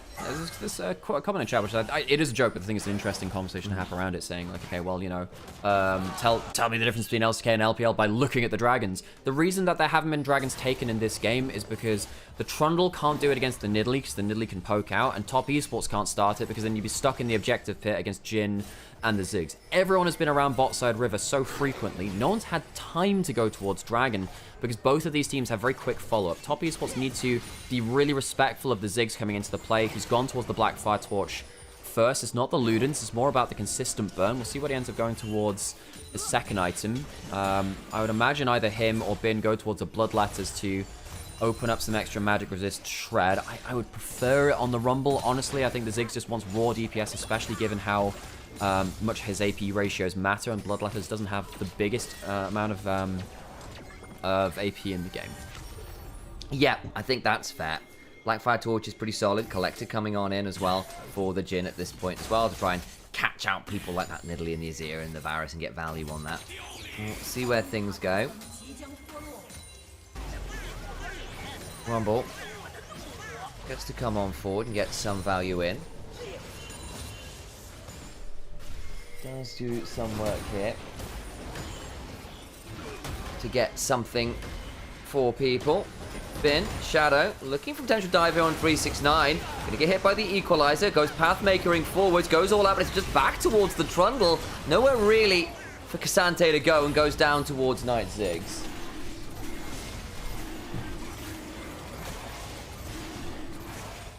All the while though, Kanavi will nab away that dragon, get some value on it, and should feel a bit happier about that one, I think, in the grand scheme of things. Don't need to do much at this point. Knight should just knock down this turret and feel relatively happy about it. Boop, goes that turret. Nice pick up there from BLG. We're going to accelerate a little bit here. Cream should be able to trade it out at least on the other side, but wave dying on them makes things a bit tricky, and there it is again. BLG with that first turret. Win percent looking pretty damn good. My man 369 going for the 369 and score. Yeah. Well, he's got to get a couple more assists. He's got to get a couple more assists on the board for that one. Cream will take the outer turret, and that'll help even up a little bit more individual gold between him and the Ziggs. Ziggs going for a slower burn build. I suppose that matters a lot more when you're hitting the front line, which, if this is going to become frontline against frontline, when you have the Trundle popping the ult on the K'Sante or onto the Leona, does make a lot of difference. Does mean you're less about hitting the Azir and the Varus themselves, but I guess it's a little harder to reach them when you've got the Nautilus, who can struggle to get a hook onto someone through the front line, especially if K'Sante is just there pressing W on you. It is much more about hitting that front line. You can see that the Varus, though, Jackalov is a very good poke Varus. In fact, I think he might be the best poke Varus within the LPL. Yeah, we've had that conversation before. Yeah. He's certainly right up there. We have some good ones, of course, but I think that Jackalov, he's a specialist at it. He's very good at it. Not ahead in terms of gold against Elk, but his damage is still very potent. Herald now started up. Dangerous terrain for Top Esports. So if you get caught in that pit, there's an Equalizer, there's a bomb location, which is very, very nasty. Good vision control. Can they get any poke on the way in? Perhaps Hun can get a combo out of Fog of War, and indeed he's going to start. Nice buffer through there from On, but the Solar Flare after the Chains of Corruption means he's now likely in danger. He's got a Spellbook and a Dream. And unfortunately, that fairy tale ends in disaster, Brothers Grimm style. Herald was taken. On walks up way too late to contest, and he's not tanky. You're not an Alistar or a Rakan that can get out very easily just by being tanky or having a ton of mobility. Hun could go and flash over the wall here. Elk does have Cleanse and Flash. Is there going to be any help? Herald coming in. Gonna land this Earthblade will cleanse, gets the flash away. Actually, the Empress Divide just wide somehow, some way. And now Cream potentially in danger. A spectator bug on the flash there. Did flash in time. And catches hung out of the back end. Elk outplays, loses the turret, but gets a kill back. Could be a lot worse. Top esports even up the gold, so there is that. They end up going effectively 1-for-1 in terms of sports, but it gives a lot of time for that Herald charge. Bin trading up against Cassante here. He's actually down in CS, which is kind of hilarious. Bin not always been the most consistent Rumble, to say the least. Lands the harpoon there to get some value. Shadow throwing down the frozen domain. Pillar is in place. Can't quite get the stop, though, unfortunately. Smite on the slow will force the flash, especially after that subjugate comes on free. Yeah, Kanavi on the bot side of the map, so no real I love how Trundle causes champion models to go like flicker between small and medium, by the way. I kind of find that kind of funny. Knight now gets some time to go onto mid lane. This will be dead to the satchel and get taken down here. Tower taken by BLG, very quick response. That's important. Mid lane turret down away from Varus and Azir makes it much harder for them to push up and get value before objectives. Well, this bot side turret now next on the chopping block. Are they sending Knight down for it? No, they're not. He's Mega Inferno bombing that top lane tower. So it means Azir gets there with his Nash's Tooth and gets to hit it like 3 times before the wave dies. Yeah, get a little bit of damage, but not that much. And now, since Knight is up there, 369, no flash, has all out. Doesn't really have any way to get out of this. Needs to get someone next to a wall. Doesn't get it.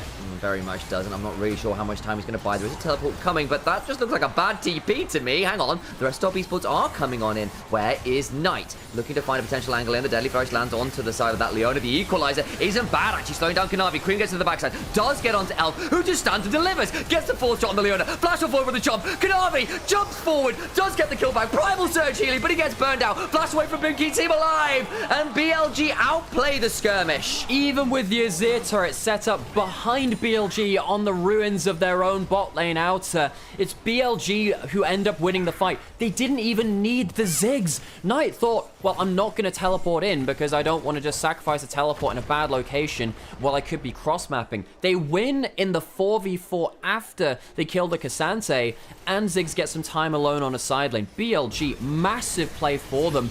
You can see there's a bit of a spectator bug there. Yeah. Elk ended up flashing the Azir ult very well. There's a wall behind them on the lane. That's an insane curve the bullet again. That's really nice from Elk as he gets that last kill. Great Deserve a little more than that. He's been doing very well on the Jhin. Very good scoreline. Does end up dying in the play and bot side a little after this. But it starts with 369 pushed up very hard. He thinks he's on strong side of the map with members walking down, but he can't survive long enough. They don't give him the chance to punt someone over a wall, and Hung goes way too deep. There's no follow-up at this point. Yes, there is a Varus ultimate to follow through, but it's not quite there in time. Elk manages to just do a ton of damage. Yeah, he ends up dying because he ends up going under the Azir turret, and Kanavi gets a kill onto him. But BLG still win in the 4v4. Yeah, and like, you still end up dying a Bin, who has to flash out from that Azir turret, by the way. They're still doing an insane amount of work, but you've now got a 302 Ziggs. You've got a 6-kill Jhin, by the way. And actually, Bin as well, for all we've had criticism about his Rumble, this one's going pretty well. Replay what happened down here. Hook really lands onto Jack. Yeah, he ends up flashing away, so dodged away from. We're not going to call that one a miss. That was clearly on target. And this is the real threat now, BLG's comp. They are ahead, and they have a Jhin and a Ziggs both at 2 items. Typically, I'd say the rapid fire cannon for the Jhin is pretty poor. However, if it's onto someone that's not the Cassante or the Leona, of course it gives you better target access for that first follow-up auto attack. 369, potentially going to come across at mid lane. Where are the spears? Where are the ultimates? Jackie Love going to be forced away from that spell shield. Ow, gets so much damage. The Deadly Flourish comes on. They're burning out a little bit here. He's going to have to Ghost Blade, lose about half his HP, but that means 369 is left with no one supporting him. 4th shot land Here on comes the Rumble. Where's the equalizer? There it is. It's across Jackie. Nice angle from Bin. The Deadly Flourish afterwards gets some work. The Solar Flare comes on down, but unfortunately, it ain't the same heat as that Rumble, who gets away with it. Of course, it's Knight that picks up the double. Bouncing bombs coming on through. Cream tries to get in, and it's just too far. Shadow finally dies, but Cream, you really didn't need to die there. BLG are just so lactose intolerant today. Cream is curdled and will be ejected into the kitchen dustbin. Top esports, they are not finding clean fights. I love how Bin is playing the Rumble this game. It is a champion which we've had a lot of criticism on him over the past. The Chinese community have often called him out on this pick too. It's not just us. However, this game has been fantastic. On ends up popping the spell shield, so the ult will land onto Jackie Love, which means that all of the follow-up is on target. Jhin W, the Ziggs ult takes him down well below half HP. Hey, Saf, how's it going? Good to see you. As Ben gets a great teleport angle. You've used the flash, you have no spell shield. your defensive options are spent. That gives Bin a magnificent angle to just roast them with the Flame Spitter and get a ton of damage down. Top Esports, they are outplayed, hands checked by BLG multiple times, and they have nothing left in the tank. Wonderful work there. Ooh, a little bit of a pause. Hopefully that'll resolve itself very shortly. It sometimes does this, guys. Don't stress too much. We just now get a freeze frame of Cream going way too far. We're all fine. Occasionally it happens.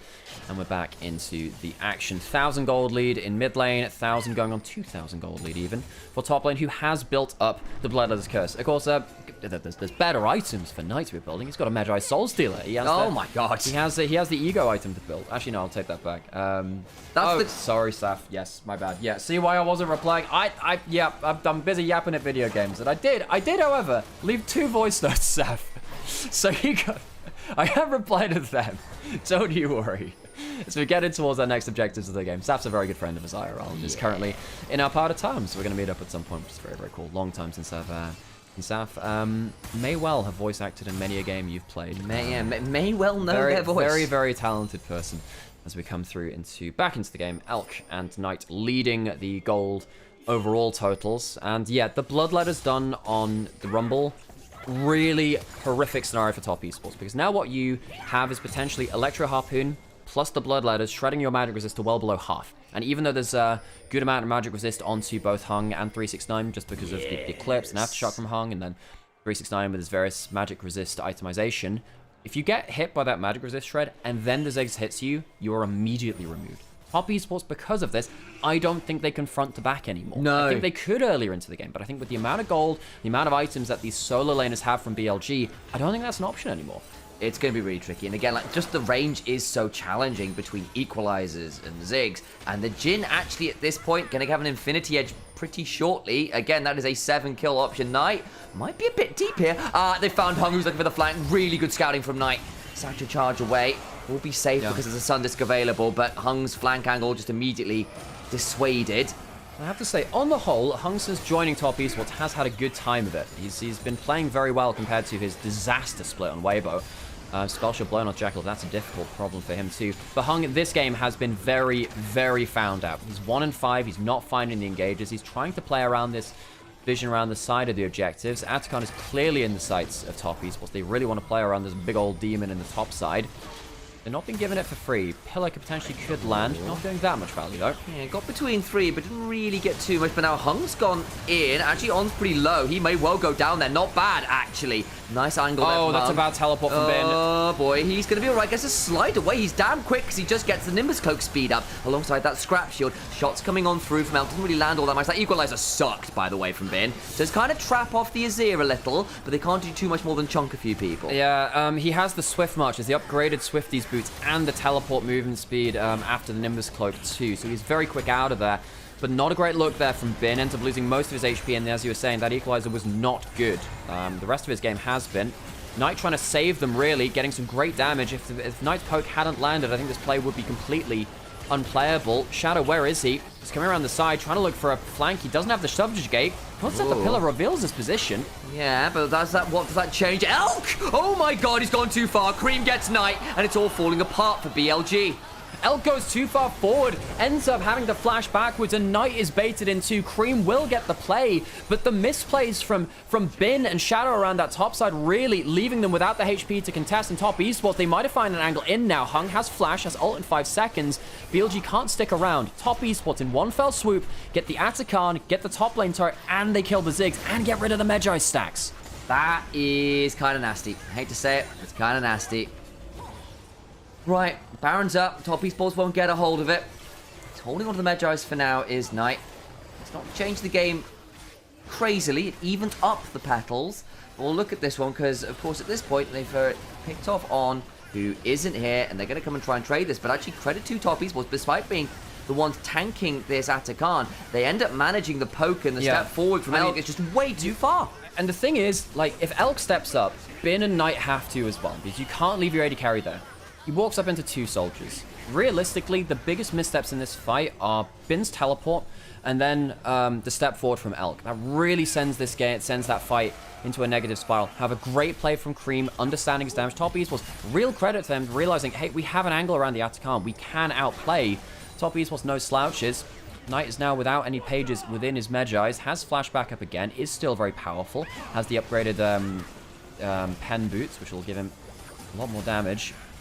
Those arrows starting to fly through from JackeyLove 2 now as he turns up the objective. The dragon is alive and available. Alive and kicking. Yeah, right then. BLG.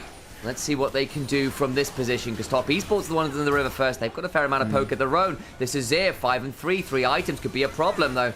Deadly Flourish onto Hung doesn't turn into too much so far. Jackie hit by the pillar. Not going to be threatened. Spell shield's still there, though. The pillar actually didn't blow the spell shield. I guess it can't work like that. The Dragon's going to go to Top Esports. Knight not able to steal that. Had a pushback over the wall for some vision. Hung has flash, has ult. Could potentially look for a fight on the split targets. Choosing not to pull the trigger. You can see the body language. We're spoiling for it. Misses the Zenith Blade. On will hook out. Top Esports trying to group up. Force a play. I think they feel like they actually do have enough resists now. Perhaps what we were saying about the solo laners from BLG being too strong from the front to back, perhaps that's now not true with 369 with another Negatron cloak. And the Top Esports actually landing good poke of their own. BLG are the ones which are getting poked out, all things said and done.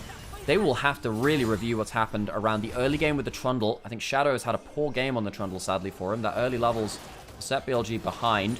It's not very tanky either. Doesn't get the subjugate down. Boy, damage comes on forward. Shadow survives for a second or two. Doesn't burn out. He stays alive. Now the turnaround because coming through his Hunger's already gone down forwards. 369 goes all out. Does finally finish with the Trundle. But Elk with a wonderful snipe. Kanavi flashed on that, having pulled off on. But 369 will also get burnt out by this Rumble. And all the while, Kanavi hit by the Deadly Flourish, spotted by the far side alteration. Ends up being a 2 for 3 in favor of BLG, who end up doing pretty well in that choke point. That was really clutch from BLG. They end up getting a 3 for 2 as their jungle support goes down, but you end up getting both solo laners at Top Esports. So BLG have a bit more presence on the map. Shadow surviving just long enough. It was very risky to walk up as a Trundle who's not that tanky at this point in the game and somehow get away with it, realizing that your follow-up is so good. This time the equalizer was good. It's been a mixed bag for Bin. And look at the Zigzag. Onto 3, forces the Zhonya's out of cream as well, so the Azir isn't DPSing. The last shot from the Jhin goes absolutely wild, executes cream as no one's there to body block.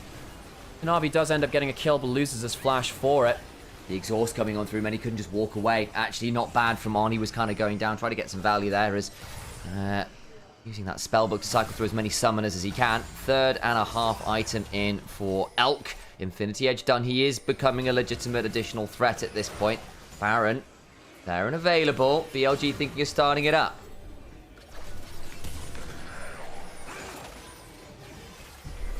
Okay. Get some value there as best we can. Just hunting that one. A while. Top Esports have been pushing BLG, and this was always going to be the question. All right, BLG, how do you do against Top Esports, who are 5-0? Of course, I think it's fair to say they are 5-0, but with caveats. They're winning by hands checking, by being better players sometimes, but mechanically are being a bit dubious, I think it's fair to say. And apologies for audio delay over on TikTok. TikTok Live, we have literally a minus 800 millisecond audio offset for it to try and fix the audio delay issue. It's just a problem with TikTok Live. It can give you audio delay. It's quite hard to get things set up for the stream in the first place, so we apologize for that. And if you don't want to have the audio delay, come watch us over on Twitch or over on YouTube. We do have both those streams running as well, and over on Onivia. We appreciate everyone who's coming to support us on this channel. Of course, no official broadcast for the LPL anymore. It means that you're stuck with us, really. Indeed. We hope you're enjoying yourselves all the same. BLG, not as far ahead in terms of overall stats as they were before. Top Esports, real credit to them. I think they are the team in the LPL that are willing to scale and back to front to back. They're very good at front to back team fighting. You have a Void Staff in for Knight. That is a huge item completion. It means that the damage onto the front line becomes a lot more relevant again, especially with the Bloodletters shred from Bin, as we talked before. If that's stacked up and then you get the Void Staff through, doesn't matter how much magic resist you have as the front line of Top Esports, it's still going to hurt. That it is. What about JackeyLove? Maybe find an angle. Bin on a flank hit. His off vision could maybe threatening in his own right. It's a close game. For all that BLG are up about 3,000 gold, it's not been easy to really accelerate to a winning condition. Knight forced to flash from the Chains of Corruption. Ghostblade used aggressively there by JackeyLove. No, nice from JackeyLove. He's been playing this poke Varus very well. We've talked the praises of him before. That being said, you know, he's still Put a lot of damage down on Elk. Elk is struggling to use this damage, though. He doesn't have a Lord Dominic's regards. He went for the rapid-fire cannon, which now at this point in the game feels a little bit bad. Yes, it helps you with target access. W landing onto the Azir. Into the Mega Inferno, but doesn't really hit on that much. The Equalizer split away from as well. The parting of the Red Sea, all out onto On. Trying to find some value back at the end of it, though. Look at 369, burns out to the Jhin. Good value now. Beginning to turn it around. Kanavi's gone as well as Bin. Flashing on in. Shadow looking for the auto. Bonks that Varus over the head. They kill off a few more people. Cream alone survives. A Jhin W at the start of the fight onto Cream wins the play for BLG. They're able to take down four members of top esports for just the one death of their own. They'll go towards the Baron, and this will break open the game. They can use this, potentially go and teleport down to protect the dragon. I don't think so. Maybe Cream might have killed that by the time they get there, but BLG will happily take the Baron and return onto the map. They do need to get towards bot side quickly if they want to contest this. Cream might be able to sneak this away. I don't think BLG saw this coming quickly enough. However, if Cream dies for this take, then it's very worth for them. Got that dragon. It's Soul Point. Does he get out? I think he might not. Hang on, is he TPing? I think he is. He's out. He uses the teleport to. He'll be down that big summoner, the global. Top esports will get themselves Soul Point. I think BLG should have recalled Knight or Bin while the Baron was going down and then use them to teleport it in early. Pillar landed onto Cream to slow him. The Satchel gets the burn onto him, and that allows the W to land. So it's a couple of big long-range skill shots, which throw things awry. I'm actually not sure the Equalizer tagged the Azir there, by the way. I think actually Bin ended up missing his ultimate onto Cream. It's a bit of a bad story for him, but then Jackalope gets caught out by another pillar. The pillars from Trundle getting more and more value. I mean, credit to Shadow. I think he's had a poor game. He's been set behind, but I think that he's done a lot of work with the limited use he has later into the game. Yeah, and again, look, not the easiest Trundle game of all time. Still doing okay here. He's not been the star of this show today. I think Bin, actually on this Rumble, been very clutch. We've seen some good clutch ults from Elk. I think Knight as well hitting some good shots. You can certainly feel pretty happy about that. The Mortal Reminder now in for Jhin. And look, people think Jin's passive is just haha fourth shot funny and you get the crit off that. People forget the other part of that passive, which is basically you scale, you get additional AD based on your crit and your base AD, or or the bonus AD, sorry, you get from your items. So once you hit 4 items and you've got, at this point, 100% crit or close to it, you are getting an obscene amount more AD. Yeah, he's gone for the 100% crit item. Crit itemization. Hasn't gone for something like a Ghost Blade. Everything else is crit within his inventory. Going towards the Bloodthirster later. And he does actually have Armor Pen now, which he didn't have before. Shadow taking a good amount of damage. 369. Oh. Yeah, this is the problem with these AP solo laners, stacking up the resists onto each other. Yeah, they get a lot of damage down. The fourth shot still available. Probably will do a fair amount of one person's HP if it lands, but splits the uprights on that one. Shout out to the Lion's Tour. They didn't quite get the clean sweep. Close. They did end up winning through it. Now the siege comes in. Zig's siege, one of the most disgusting things in the history of League. On gets under turret. Does get a lot of damage onto Kanavi, does Elk, but I think that's whoa! God. Okay, burns there, and Knight's Magi stacks are ticking back up again. That wasn't burn. That was just a well-timed Q. It is like, okay, you're golden. You have CC'd yourself in front of me. Shooting statues in a barrel. Skill shots are no longer skill shots when you're like that. And BLG will continue with the last 20 seconds of the Baron, see if they can finally break open the base. I'll try and do it for sure. It's going to be 4 off that short fuse pass to execute with the satchel, I think. I think with top east was just trying to look for a flank with the Leona. They'll be able to keep the wave away from turrets. Ziggs he does get the auto in there, maybe. Is hung another poor ultimate from him. I think he's been in a rough position as the person who had to engage into this very long-range backline. I do think that some of his engages have been a little bit off, and sadly for him, I think that his split has been good. This has not been a great game from him, though. No, agreed. Not been an easy time, to say the least. What happens on reset here? Here we go, look at this replay, because Knight hits the bullseye. So it's just, look at the amount of hope there is. You get hit by one thing and suddenly everything else follows. It's the pillar into the hook. He does go a little bit too far. However, a bunch of damage comes through as that bomb is pixel perfect. That is insane. There's like 2 frames you can flash out of there. Kanavi couldn't quite manage to do so. He did have that flash. And typically, you know, Kanavi's Nidalee has been very, very potent, but was never really allowed to take off against BLG and Shadow. Did do very well in the early game, but I think the lanes of BLG having a Rumble ult that can appear from half a map away, it feels like sometimes. The same with Ziggs and the Jhin, who actually can do it from a literal half a map away. has meant that he's never really been able to invade in the way that you need to within Italy to keep ahead of the Trundle and force them down. Like, he got, what, 10 CS max ahead as an Italy? That's not great fun. That's a really frustrating position to be in. And it's not like Kanavi, I think, has been mechanically piloting this champion poorly. Like, he's found some really good flash angles in and being really obnoxious. Just not led to all that much as yet. Rather, there we go. 7,000 or so gold ahead. 8, actually, if I do my maths correctly. Baron. Dragon. That's the one spawning in 40 seconds. That'd be Soul 40. Yes, they can get that so that's one. Their win con. Maybe that turns things They around. are behind a lot of gold now, though. A lot of gold. And, you know, an Infernal Soul would change the game. You do have potential of crazy damage coming through from the Azir and then Italy from their poke, and BLG are not the tankiest team. No, You they're see not. there, the Elk got hit by 1 arrow, I think, and it's about a third of his HP down. Maybe a little less. Not winning the mid lane skirmish because of that, in terms of mid lane wave control, rather. It's not really a skirmish. Azir powered turrets put up the brute force priority. Elk will give up on the mid wave now at this point, and Top Esports will not be able to keep BLG out of the river, though. They've gone in through bot lane instead, which is a good flex from them. A good pivot to say we're not winning through mid lane. Let's go through bot lane instead. Top Esports behind in gold. Not bad positioning, though. They have good poke. They do. Equalizer comes across. That's going to burn out a little bit there. Not as much as I think they were hoping for as the Locket comes on through and the Ghostblade gets Jackie off of the red carpet for a second or two there. Yeah, the Bloodlight is now down. Oh, and that's too far. Oh dear. Now he's in danger, but he actually survives fair amount of time. Cream exhaust on the backside. Goes Golden. In goes Kanavi. He's also low. Mega Inferno Bomb. And they all burn away. Knight's looking for everyone. They'll give one over an Elk just to make sure it's not just the Ziggs picking him up. But Fire and Fury comes in the form of a very small Yordle in that fight.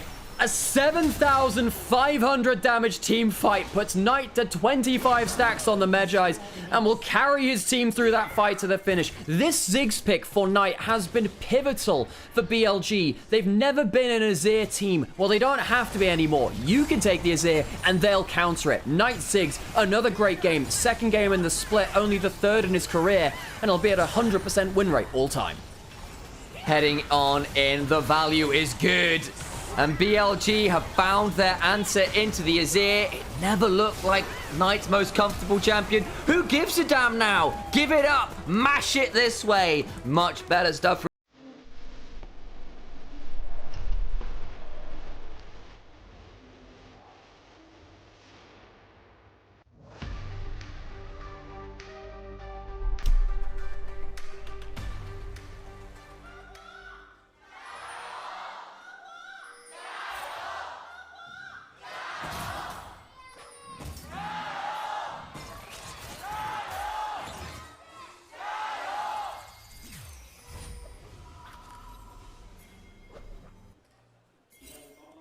Jio is nice and strong.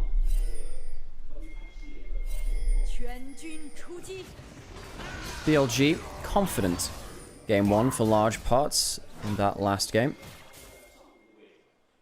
Gonna have to quickly just refresh the stream, just because I think audio is a little bit delayed. We'll just make sure we get back into it. There we go. Cool. Nice and easy. BLG, better front to back than last game, I think, in many ways. They have the better front line. Shadow has a better jungle matchup versus Kanavi. That's important. I think that Kanavi largely outplayed Shadow in the early game. Obviously, later on, Shadow got more value, but Shadow having the early jungle matchup now gives him a bit more chance to figure things out. Jackulov and Hung walking forwards, flash for flash, means that no damage comes down. Hung hits the Q as well, doesn't get the heal onto Elk, and the cleanse is used to get away that ignite. Barrier used by Jackulov, but not getting that much value out of it. Flick back onto On. Good damage here from Jackulov and Hung, who this time get a much better level 1. The Conqueror is stacked, and Elk has no flash. Elk, you can't walk up to a stacked Conqueror, especially with the shred coming through. Jackulov just walks at him. Bad mistake by Elk.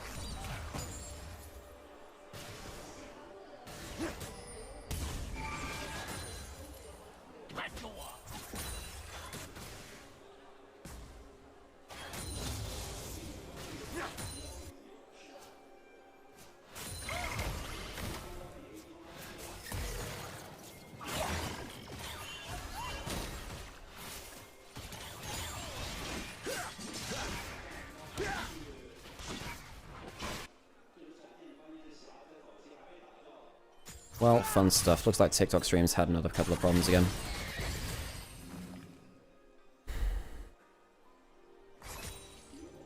that's depressing.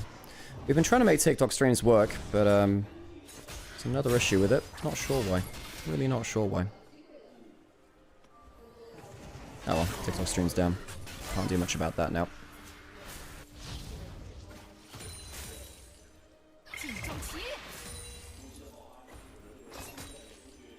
It's a pain, it is. Level 3 hit by On, not hit by Jackal. Of course, On ends up getting that wave. Good CS lead. Should have been there for Jackal. Will pick up most of this farm. Hasn't managed to... he gets A back in with that tier. That first blood, of course, helps with that. Corki and Wukong Armor Shred is going to be vital versus this sign. It'll definitely help, especially when you get the Black Cleaver in for either Kanavi or 369. Either of them can build it.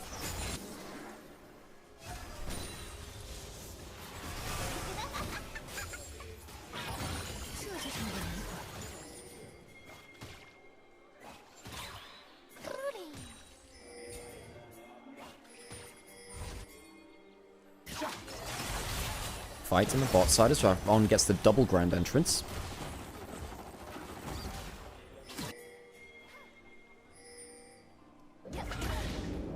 We have tried really hard to make this whole multi-streaming thing work. So, sorry, folks, I'm not going to talk about it anymore. This is a very important game to talk about. Zyra can't. Typically very famed for their lane dominance, but you know, Jackal and Hung getting the most of it. I'll go towards the lethal tempo as well. Sometimes you see the Conqueror out of Zyra. You see the Conqueror more, I think, when you have tankier members to fight against. So you, ooh, good knockback there. Goes into the Grand Entrance. Jackal has no barrier. He's the one that dies in the 2v2 this time. Good strike back from BLG. The 2v2 been very competitive in this game. Elkanon cleanly winning it in the last one this time. Much, much better. Kanavi coming down bot side to see if they can punish someone else. And Kanavi comes in. Can't get the Q down. On will flash out. And the reaction timing is good. The Rakan always hard to take down. Both Elk and Jaculov struggling in the 2v2. This time Kanavi comes down to try and make it a 3v2. Can't get the most out of it.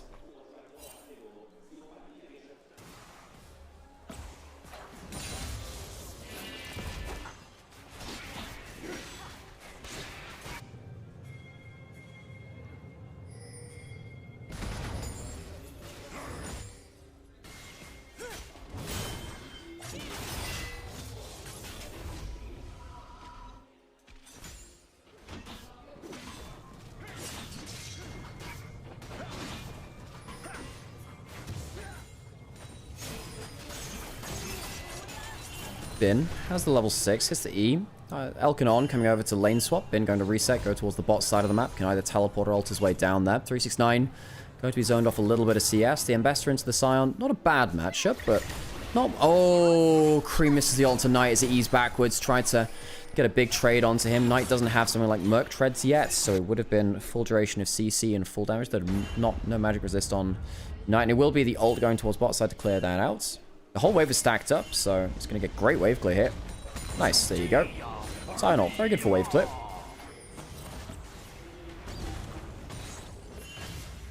And Bin will clear through that slightly ahead of 369. He teleports up towards that top side. Hung was there. Wait, yes, it was 369. I was wondering if it was Hung with the spellbook teleport. Cream's Annie is so dreadful. They should stop picking it. It's not his best. It's not his best. I'm not going to lie. I think that... I know that someone earlier was saying that Cream was holding top esports back from being a top team.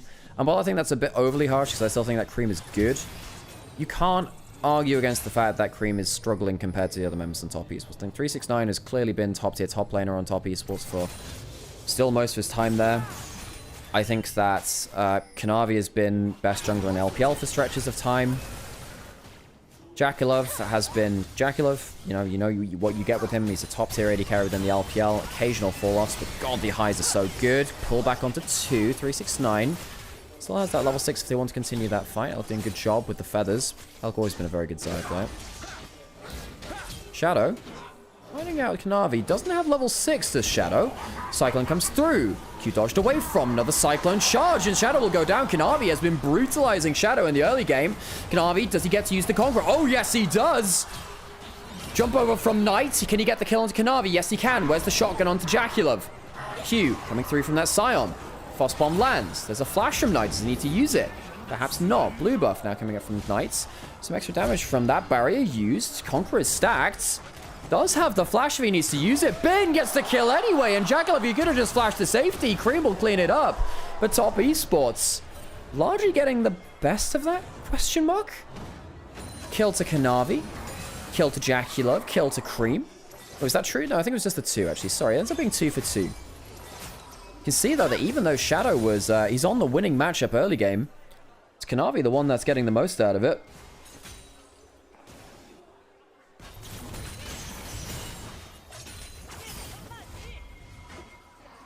So what happens here? We're going to the spot side players. Kanavi's got that early level 6. The Conqueror stack from Shadow a little bit quicker. But Cyclone's there. Q comes through onto Kanavi. Yes, Bin is there first, but it's just not enough damage. Sion is not great at instant CC. So kill comes through to Kanavi. Knight gets a kill. I think Knight getting the kill is really, really bad news for Top Esports. Jackulov ends up blowing another summoner. Doesn't bother blowing the flash this time.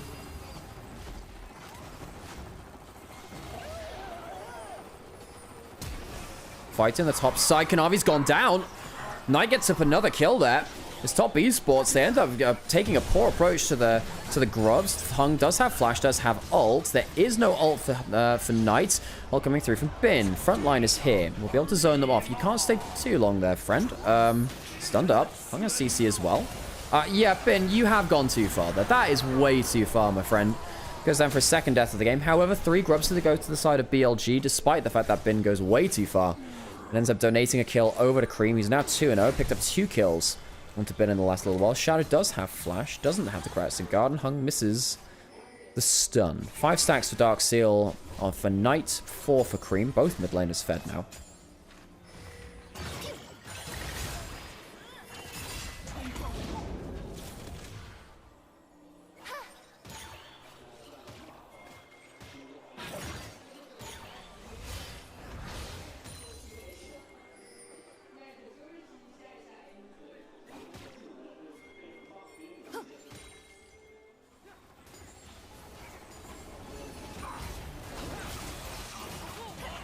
On. Started off with a great knock-up onto Kanavi. He'd already used the Warrior Tricks there. Used that flash beforehand.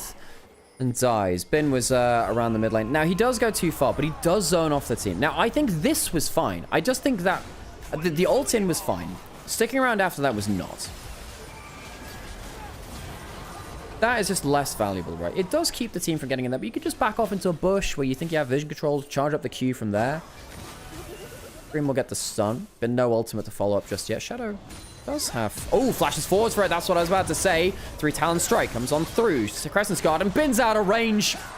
Bin's out of range. Wind becomes lightning, comes in, and he'll tank the turret for a parting gift to Cream. Kill to Shadow, who on the Shinzo are having a better time of it in the early game. Did blues against Kanavi earlier on in that jungle skirmish, even in a 2v1. Elk going on to Jackulov. Jackulov going on to Elk, and I think Jackulov wins that. I think he absolutely wins that, but can he get... the escape? Yes, he can. Had ult, had flash, had cleanse. Choose to use none of them. Now, problem is, Jackal can't really die if the... Oh, God, that would have been a kill, I think. Dodging out on the Frost Bomb as well. Look, making my heart jump into my throat there. I'm trying to clear up as best he can. He has a refill pot ticking, which helps him. Doing well to keep up in terms of overall CS. Credits to him. I think Jackulov has been playing very aggressively on the Corki. Having an okay time with things, actually. I think Jackulov, yes, he didn't flash away in that one bot side play, which I don't think he saw the grass proc coming, I think, from Bin in that play where she died in bot side. 2v2 was great to watch. Jackulov cancel an auto. I actually didn't cancel it. I didn't catch that cancel auto. Huh.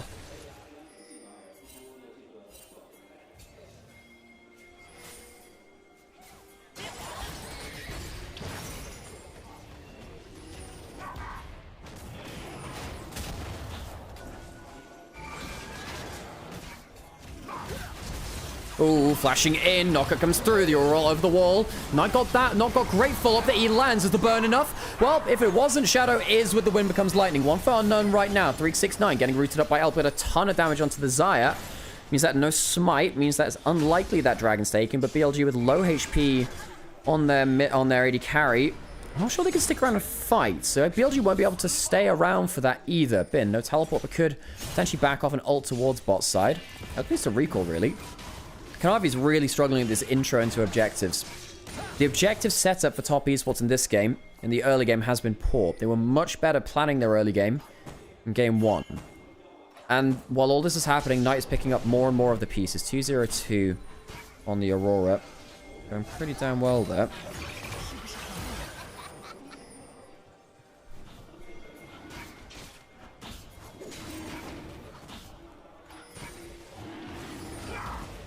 Dragon starts by top. Of course, Kanavi is respawned right now. The chunk onto Elkman that BLG couldn't get Dragon earlier. Elk, you need to be careful. There's a flash Annie. They go onto the Rakan instead. The engaged bot getting engaged onto and is dead. Knight doesn't have the ultimate, but he does have the shotgun. Sion ult lands. That's a hell of a lot of knockups, and Hung won't flash and will die. Hung goes down 1 for 1. Both engaged supports down as Hung.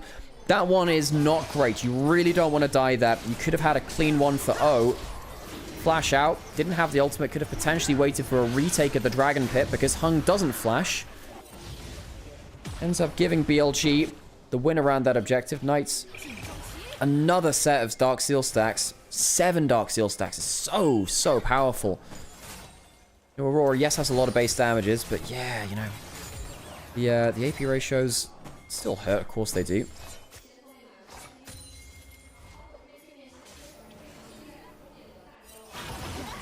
Cream walking forwards, getting the stun. There are Merc Treads on Knight. He has Flash, he has ult. I really don't think they can go for the full kill with that. Well, maybe they can now as Wave Clear comes through. Knight will have to use that ultimate as the Merc Treads. Flashes out late. Cream, good trade. No defense for Knight on that bot side. Kanavi gets himself involved in the kill too. Good kill onto Knight on the side lane. Some Dark Steel stacks gone. Elk pushed in the mid lane while this is happening though, so BLG happy to take a cross map. Shadow on top side. First tower will be taken by Top Esports on the bot side of the map. That'll be that mark towards feats of strength. However, Top Esports no objective taken just yet. 3 grubs and the dragon to BLG. So Top Esports not close to getting that objective marker for the feats of strength. The kill's already going the way of BLG. They reached 3 first. Knock up. Oh, Hung. That's just not good, friend. Is he going to flash out? No. The mistake was already made. Blew the exhaust. Hung is having a really bad time in this game.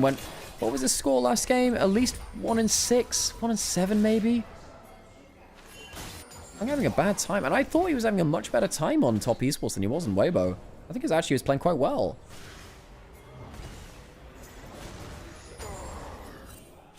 I will get hydrated, Vasu. I can't remember. Sam said he was going to get me a coffee, but has not managed to do so. Don't know if he ADHD'd and forgot about it. It happens sometimes. Not that I don't do that too. Herald taken down by Top Esports now. BLG not in a position to contest, despite the good skirmish earlier. I think this series has been a lot of support diff, you know. I think On has been playing really well today. Hung has been struggling a bit. Herald in mid lane. On doesn't have something like a cleanse. Shadow tags into Jackalope. Does he want to go for a bigger place? Charged up the 3 Talon Strike. Herald into mid lane won't kill it. Top Esports back off, aware that Shinzai could dash in and get that prime to knock up. Not going to walk up too far. Knows again that the Annie is just around that corner. And is very strong right now. Tower taken in bot side by minions. No local gold though. Cream allowed that to fall with no local gold going over. So BLG miss out on a little bit of resources there.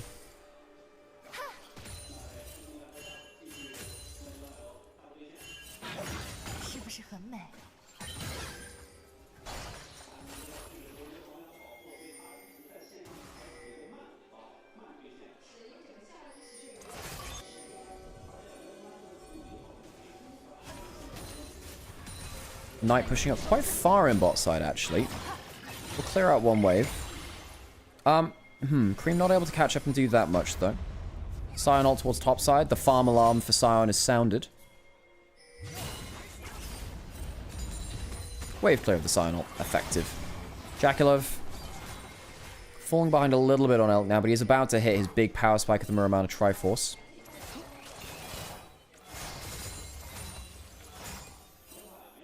Out close to Flicker Blades. Mid lane tower should be taken now. 3 grubs will make that easier. The BLG open up the bot side of the map entirely now. Mid lane turret and bot lane outer turret are both down. Bin will slowly take down, well, not even slowly, I mean, demolish. This will be taken down too. BLG in one fell swoop take away, I've said that a lot today. They'll take down the mid lane and the top lane turret and open up the entire enemy jungle of Top Esports. It's very hard to play around your jungle when you don't have enemy turrets and you don't have yours.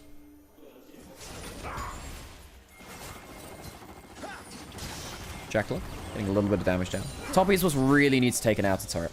They took the bot lane out of one. If they take the mid lane one, they're much happier. They don't have those grubs, but they can't force it. Minotaur Dragon. Not going to land that twofold Hex. Trying to fight over vision control. Top Esports good control of vision, despite the fact that they've lost a lot of their turrets. Having Annie there with Flash, ult, level 11, definitely helps.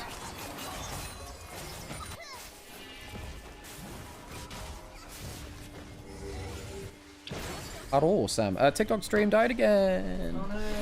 Yeah, even with all the changes, it's done the same suspended thing. So. Oh. That's really Well, exhausting. we've tried our best, folks. We'll perhaps have one more try, but I also don't want to get my account banned as well. Yeah. So perhaps we call it a day on that until we get some more information. But TikTok doesn't exactly give you that, so hard to find things out on that front.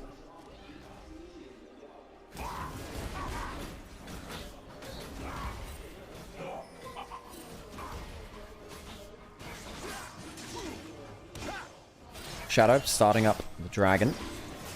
Finishing the dragon, in fact. And that'll go down. Top Esports unable to get themselves a single objective so far.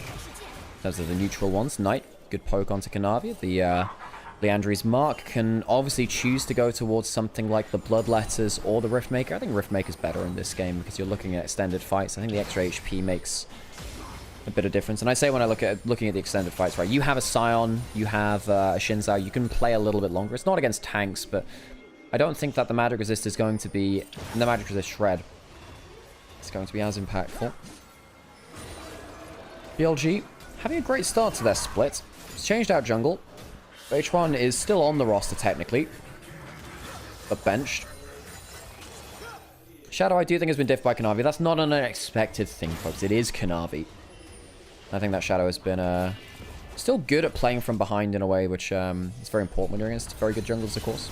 Can't always expect to be ahead of them. Atkan has spawned last 30 seconds.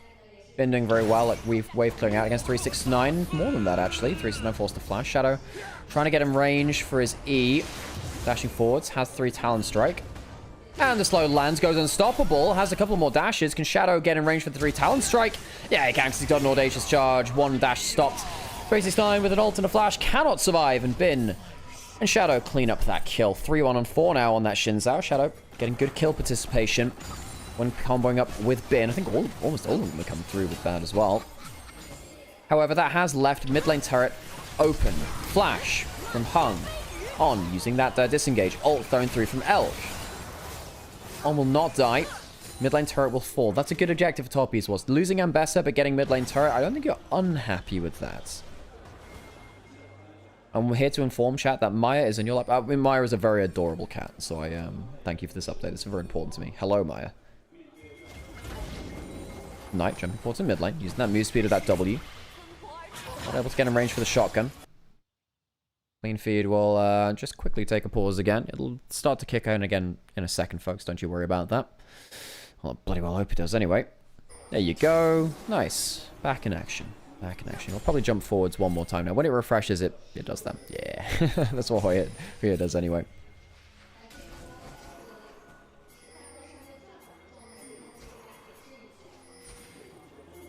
Knight spots out Hung. Hung doesn't have flash. And the support of Top Esports has really struggled this game. Doesn't get an engage this time either. 369 has ultimate. Will buy a little bit of space. Flash forward from Cream. It's on to 3. Ambessa goes back into the backline, but I don't know if the damage is quite there. 2 taken down, but it's jungle support. The damage is still available from BLG in the Xayah. And the Aurora will get away a little bit from the damage of the Ambessa. It still ends up being a 2-for-1. Hung goes down. Sion's still alive. 369 very deep in. Bin getting some healing from the Unending Despair. And Elk goes mental with the lethal tempo stack up. Flashes back out. It ends up being 2 for 2. But you gotta wonder how much better that could have gone if it wasn't their engaged support getting caught at the start of the fight. Again, Hung with a very poor series against BLG. It's a hard team to play against, of course it is. And BLG are very good at snap engages and firing back on you. But Top Esports would really love this rel to have a good team fight. Right here, gets caught out, no flash. The Wukong having to use the ultimate defensively. It's not onto the Xayah. It's not really onto the Aurora either. It does take a bit of damage, but it's not really enough. Cream gets a fantastic triple stun. Good angle from him. Allows Mbessa into the play, but he's doing the job which Hung should be doing. Xin Zhao does die. You know, Shadow goes too deep, but he's doing it as kind of like a disengage action. The pullback's not awful. But Hung ends up dying and not really getting much value out of it. There was no Magnet Storm in that play. There was no huge rel team fights.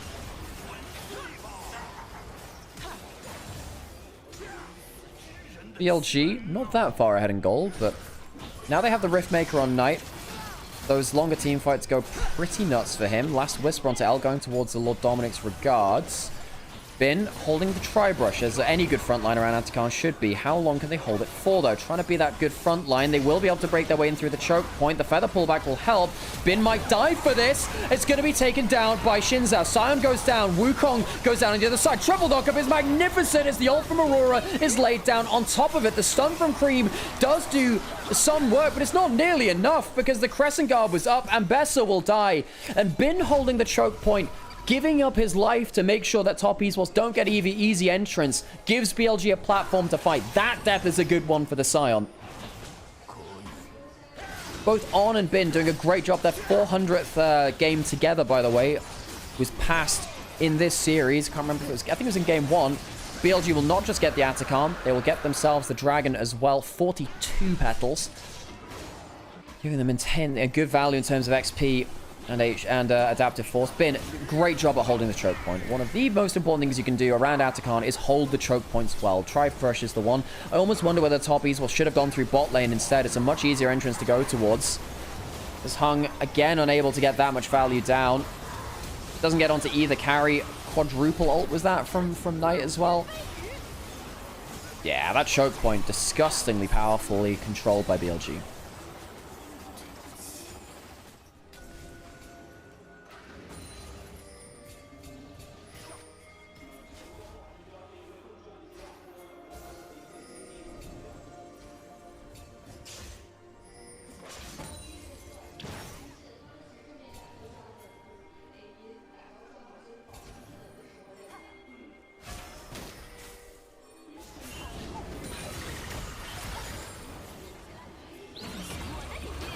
Ult from Knight will see him away safely in that side lane. On the bot side of the map, we do see the Mbessa ult going towards the Sion. Doing good damage there, actually. The Black Cleaver and the Eclipse helping. So it'll be ult for ult. Cyclone throw onto Shadow. He's gone way too far. Way too far, Shadow.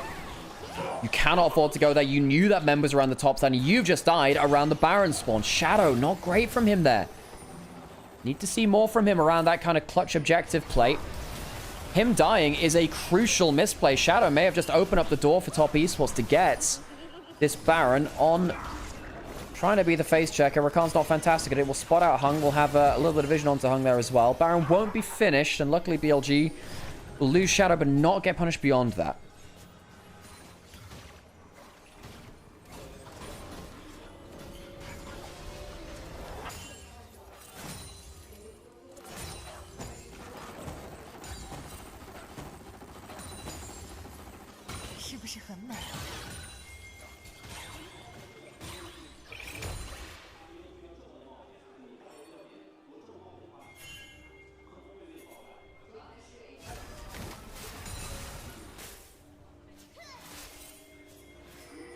Back out onto the map. Some resets have come through. On Shadow with Elk behind them. A powerful roving unit. Elk with the armor pen starts to go wild at this point. Yes, Jackalove does too with the Mortal Reminder. That is an important item to get, but I do think the Xayah overtakes the Corki quite heavily now at this point. Baron is off vision. Blue Trinket will spot that out. Bin is around, has level 16. 3 items on the Sion. Mbessa is very powerful if she wants to come in, but she doesn't have teleport. There's no Mbessa teleport. Bin can come through. Good shotgun there. Hung misses the Q, gets into the backline, but gets the ultimate down. Elk goes massive with the feather pullback, gets a huge amount of damages. Hung cannot lock down the Xayah. Hung another failed engage onto the backline, and will end up dying for the occasion too. BLG, huge team fight, will get them the Baron. A triple kill tonight as Elk also seamlessly disengages through from the engages Top Esports. BLG putting Top Esports into very, very poor positions around objectives, where Top Esports didn't approach the Atacon nearly as well this game as they did the last one. The Baron would have felt like they'd have a better opportunity. There's been split pushing. Normally he's there to tank the Baron, isn't he? We'll take the mid lane inner turret. BLG, clean play around the Atacon and the Baron, is much better than we saw from them in the past. Around MSI, one of their biggest faults was their objective play. You know, Hung gets a double stun down there. Knight over the side. Gets the shotgun onto Hung. Takes down a bit of his HP. Takes off his Celestial Opposition. Elk's ultimate is very, very clean. Gets the huge feather pullback onto both carries of Top Esports, which are stuck up onto each other. Bins shuts down the front line as well. Shuts the door closed in the front of the team fight. Hung going forwards. Gets the stun onto On, but can't follow up with the crash down. He's had a difficult old game as Hung. Top Esports was, of course, changing out Crisp for Hung. Crisp not doing great on Weibo right now either. And I still think that Hung has had a decent split. Just BLG have a way of making these kind of nasty. Great shotgun. Doesn't follow up with that ultimate. Jesus Christ, can use that ult. Use it onto Kanavi. Gets over the wall. So ult for ult. Not bad from Kanavi. Making sure that the Aurora... Wow, Hung's dead again. Hung caught out, had flash, had ult, could have used them, can't do so. Shadow pops that Crescent Guard, gets some healing from the Sundered Sky. Wukong goes down, and he goes down next to follow. Dracula flashing away from Bin. Triple kill for Elk with 2 remaining, perhaps searching for more. Had a Penta earlier in the week. The time will start to tick down. 369 with flash, hard to catch him. Bot lane turret will fall, and BLG maraud through the bot side. A minute and a half left on that Baron buff. Can they crack the Nexus turrets? No, but they will get the inhibitor.